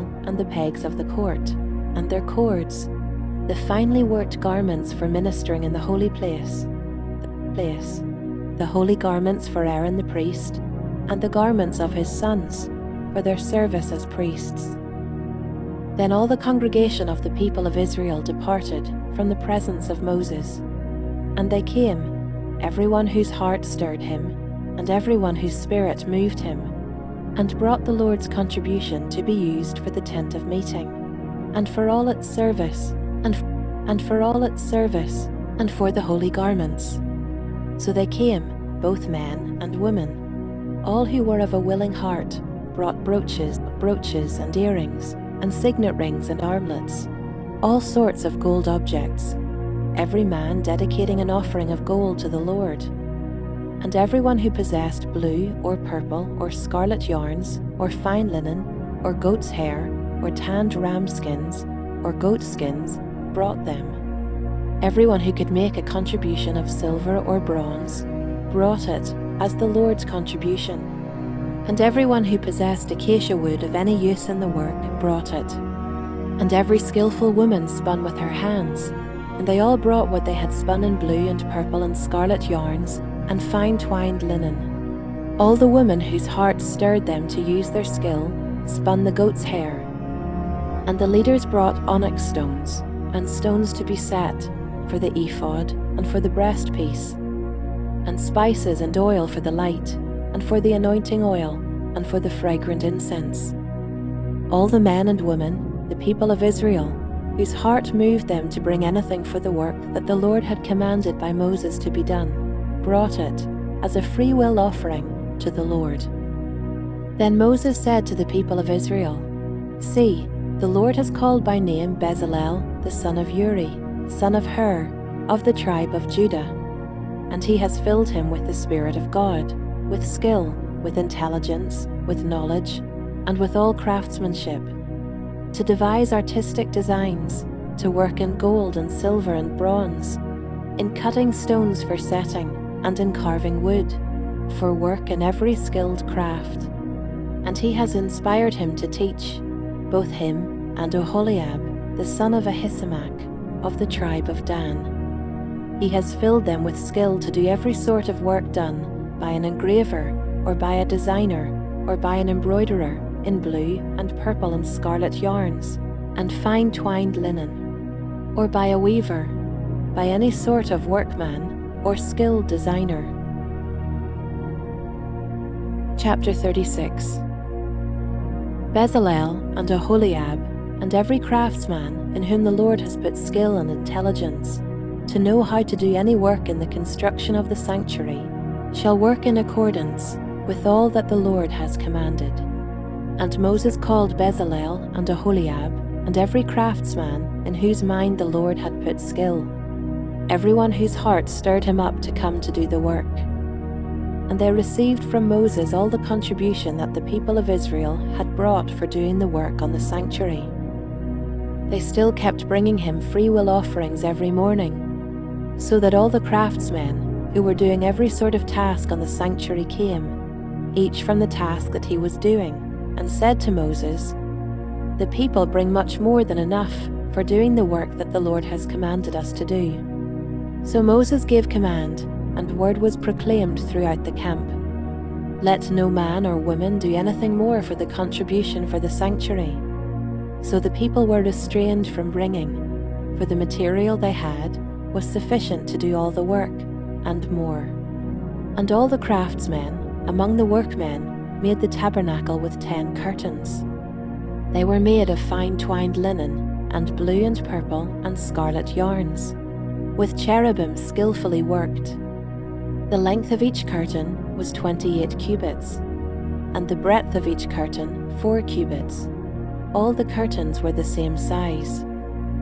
He coupled 5 curtains to one another, and the other 5 curtains he coupled to one another.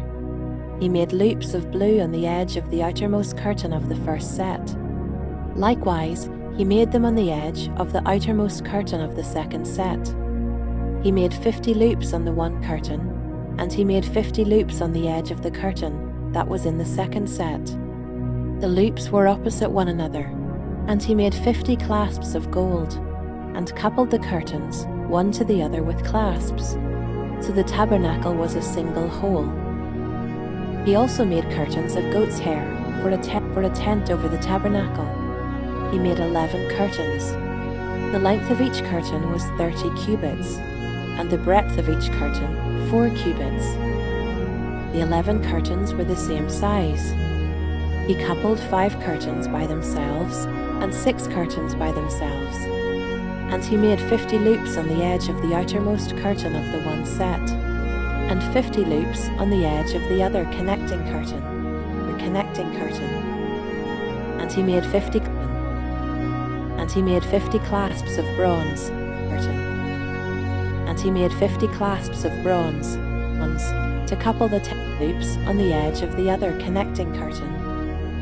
And he made 50 clasps of bronze to couple the tent together, that it might be a single whole. And he made for the tent a covering of tanned ram skins and goat skins.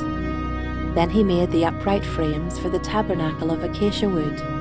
10 cubits was the length of a frame. 10 cubits was the length of a frame, and a cubit and a half the breadth of each frame. Each frame had 2 tenons for fitting together. He did this for all the frames of the tabernacle. The frames for the tabernacle he made thus: 20 frames for the south side, and he made 40 bases of silver under the 20 frames, 2 bases under one frame for its 2 tenons, and 2 bases under the next frame for its 2 tenons. For the second side of the tabernacle, on the north side, he made 20 frames and their 40 bases of silver, 2 bases under one frame and 2 bases under the next frame. For the rear of the tabernacle westward, he made 6 frames. He made 2 frames for corners of the tabernacle in the rear, and they were separate beneath but joined at the top, at the first ring. He made 2 of them this way for the 2 corners. There were 8 frames with their bases of silver, 16 bases, under every frame 2 bases. He made bars of acacia wood, 5 for the frames of the one side of the tabernacle, and 5 bars for the frames of the other side of the tabernacle, and 5 bars for the frames of the tabernacle at the rear westward. And he made the middle bar to run from end to end, halfway up the frames. And he overlaid the frames with gold, and made their rings of gold for holders for the bars, and overlaid the bars with gold. He made the veil of blue and purple and scarlet yarns and fine twined linen. With cherubim skillfully worked into it he made it. And for it he made 4 pillars of acacia, and overlaid them with gold. Their hooks were of gold, and he cast for them 4 bases of silver. He also made a screen for the entrance of the tent, of blue and purple and scarlet yarns and fine twined linen, embroidered with needlework, and its 5 pillars with their hooks. He overlaid their capitals, and their fillets were of gold, but their 5 bases were of bronze. Chapter 37. Bezalel made the ark of acacia wood. 2 cubits and a half was its length, 1 cubit and a half its breadth, and 1 cubit and a half its height. And he overlaid it with pure gold inside and outside, and made a moulding of gold around it. And he cast for it 4 rings of gold for its 4 feet, 2 rings on its one side, and 2 rings on its other side. And he made poles of acacia wood, and overlaid them with gold, and put the poles into the rings on the sides of the ark, to carry the ark. And he made a mercy seat of pure gold. 2 cubits and a half was its length, and 1 cubit and a half its breadth. And he made 2 cherubim of gold. He made them of hammered work on the 2 ends of the mercy seat, 1 cherub on the one end, and 1 cherub on the other end. Of one piece with the mercy seat he made the cherubim on its 2 ends. The cherubim spread out their wings above, overshadowing the mercy seat with their wings. With their faces one to another, toward the mercy seat were the faces of the cherubim. He also made the table of acacia wood. 2 cubits was its length, 1 cubit its breadth, and 1 cubit and a half its height. And he overlaid it with pure gold, and made a moulding of gold around it. And he made a rim around it, 1 handbreadth wide, and made a moulding of gold around the rim. He cast for it 4 rings of gold, and fastened the rings to the 4 corners at its 4 legs. Close to the frame were the rings, as holders for the poles to carry the table. He made the table to be on the table, its plates and dishes for incense, and its plates and dishes for incense, and its bowls and flagons with which to pour drink offerings. He also made the lampstand of pure gold. He made the lampstand of hammered work, its base, its stem, its cups, its calyxes, and its flowers were of one piece with it. And there were 6 branches going out of its sides, 3 branches of the lampstand out of one side of it, and 3 branches of the lampstand out of the other side of it.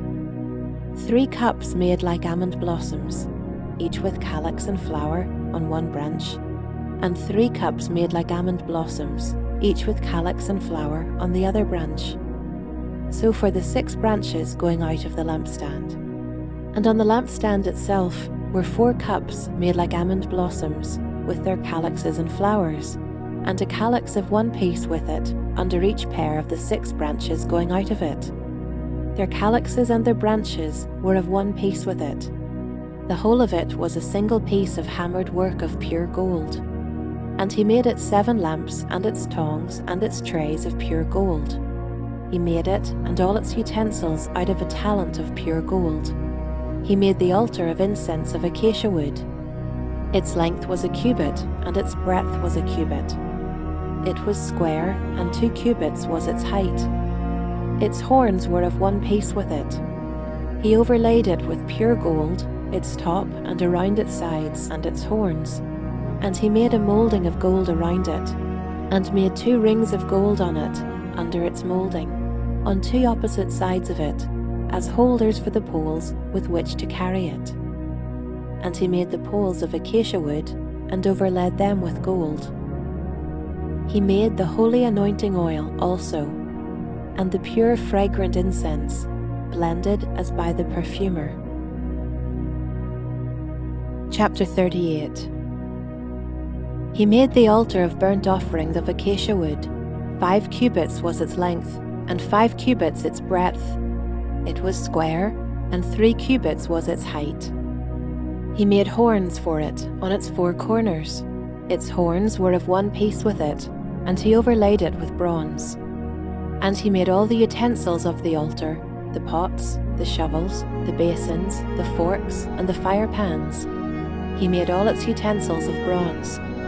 And he made for the altar a grating, a network of bronze under its ledge, extending halfway down.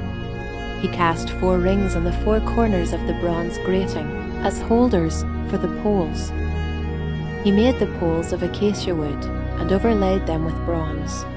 And he put the poles through the rings on the sides of the altar to carry it with them. He made it hollow with boards. He made the basin of bronze and its stand of bronze from the mirrors of the ministering women who ministered in the entrance of the tent of meeting. And he made the court. For the south side, the hangings of the court were of fine twined linen, 100 cubits.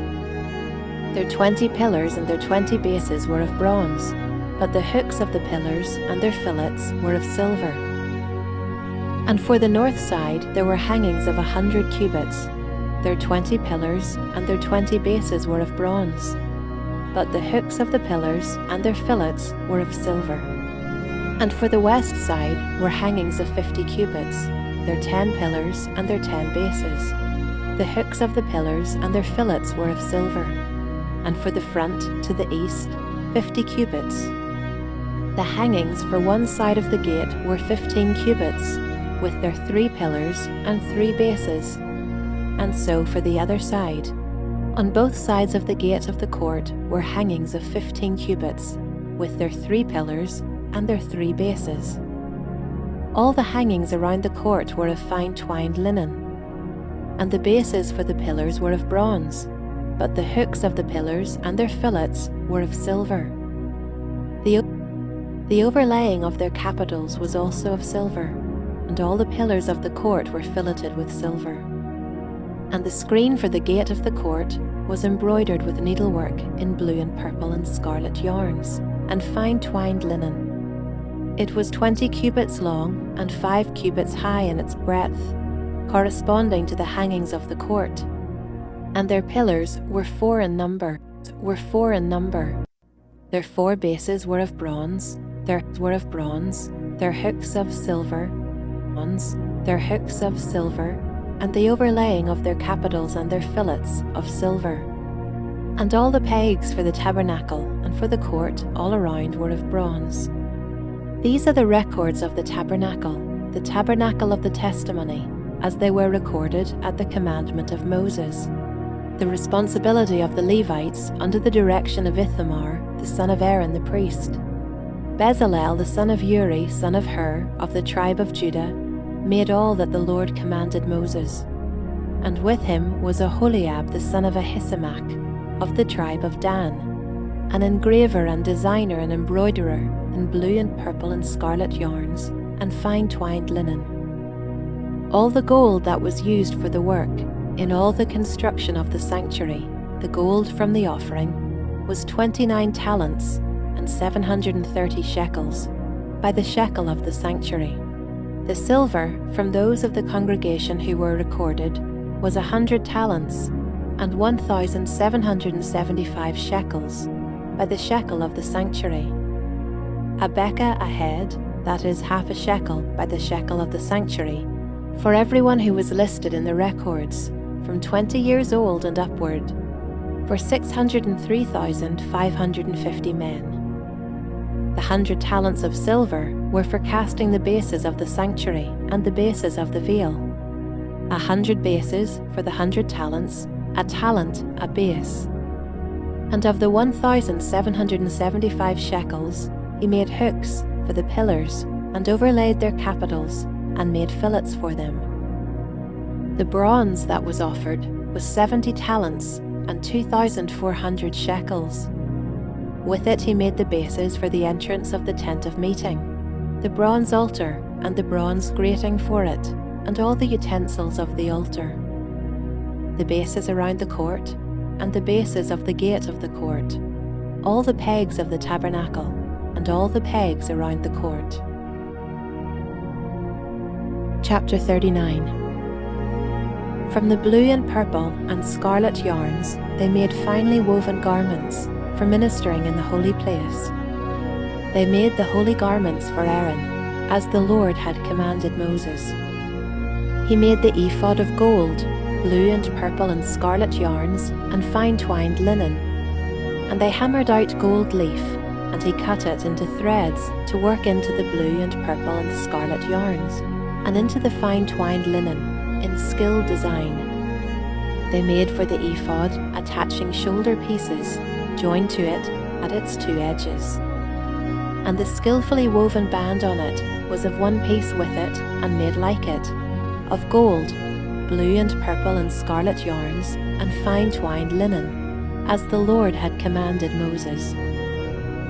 They made the onyx stones, enclosed in settings of gold filigree, and engraved like the engravings of a signet, according to the names of the sons of Israel.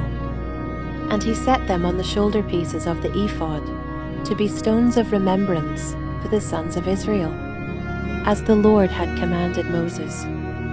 He made the breastpiece in skilled work in the style of the ephod, of gold, blue and purple and scarlet yarns, and fine twined linen. It was square.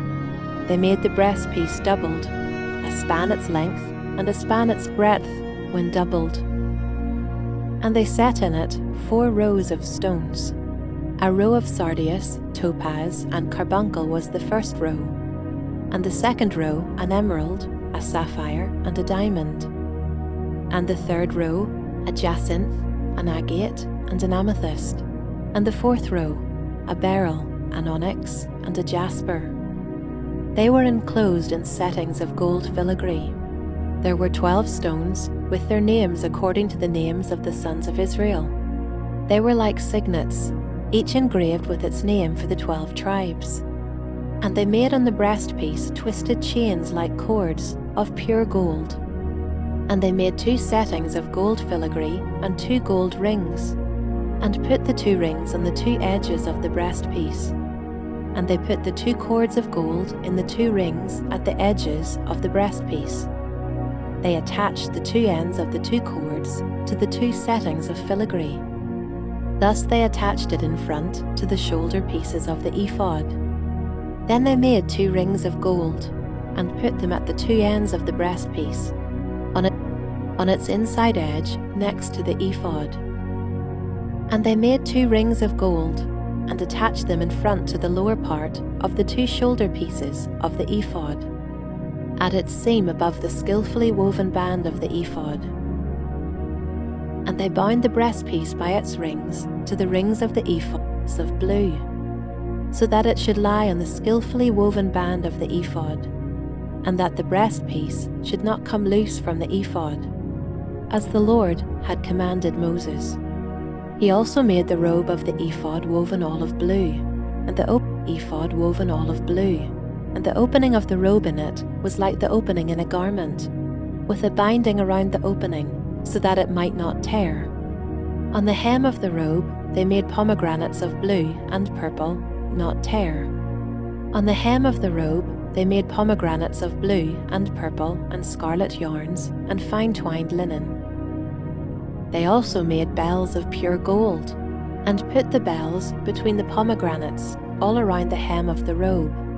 Between the pomegranates, a bell and a pomegranate, a bell and a pomegranate around the hem of the robe for ministering, as the Lord had commanded Moses. They also made the coats, woven of fine linen, for Aaron and his sons, and the turban of fine linen, and the caps of fine linen, and the linen undergarments of fine twined linen, and the sash of fine twined linen and of blue and purple and scarlet yarns, embroidered with needlework, as the Lord had commanded Moses. They made the plate of the holy crown of pure gold, and wrote on it an inscription, like the engraving of a signet, holy to the Lord. And they tied to it a cord of blue to fasten it on the turban above, as the Lord had commanded Moses. Thus all the work of the tabernacle of the tent of meeting was finished, and the people of Israel did according to all that the Lord had commanded Moses. So they did.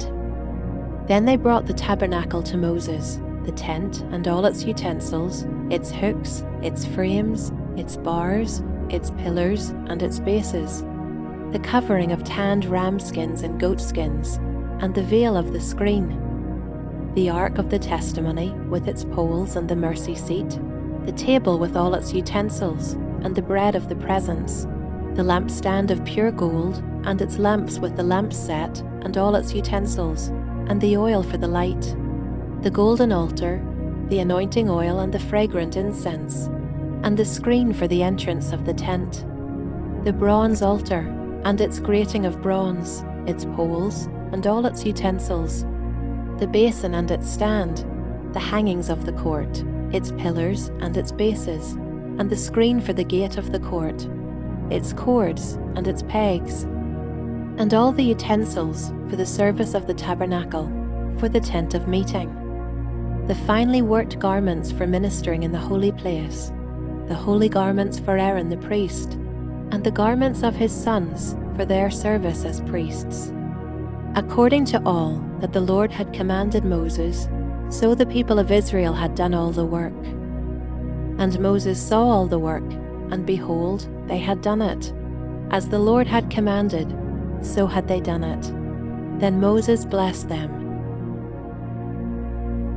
Chapter 40.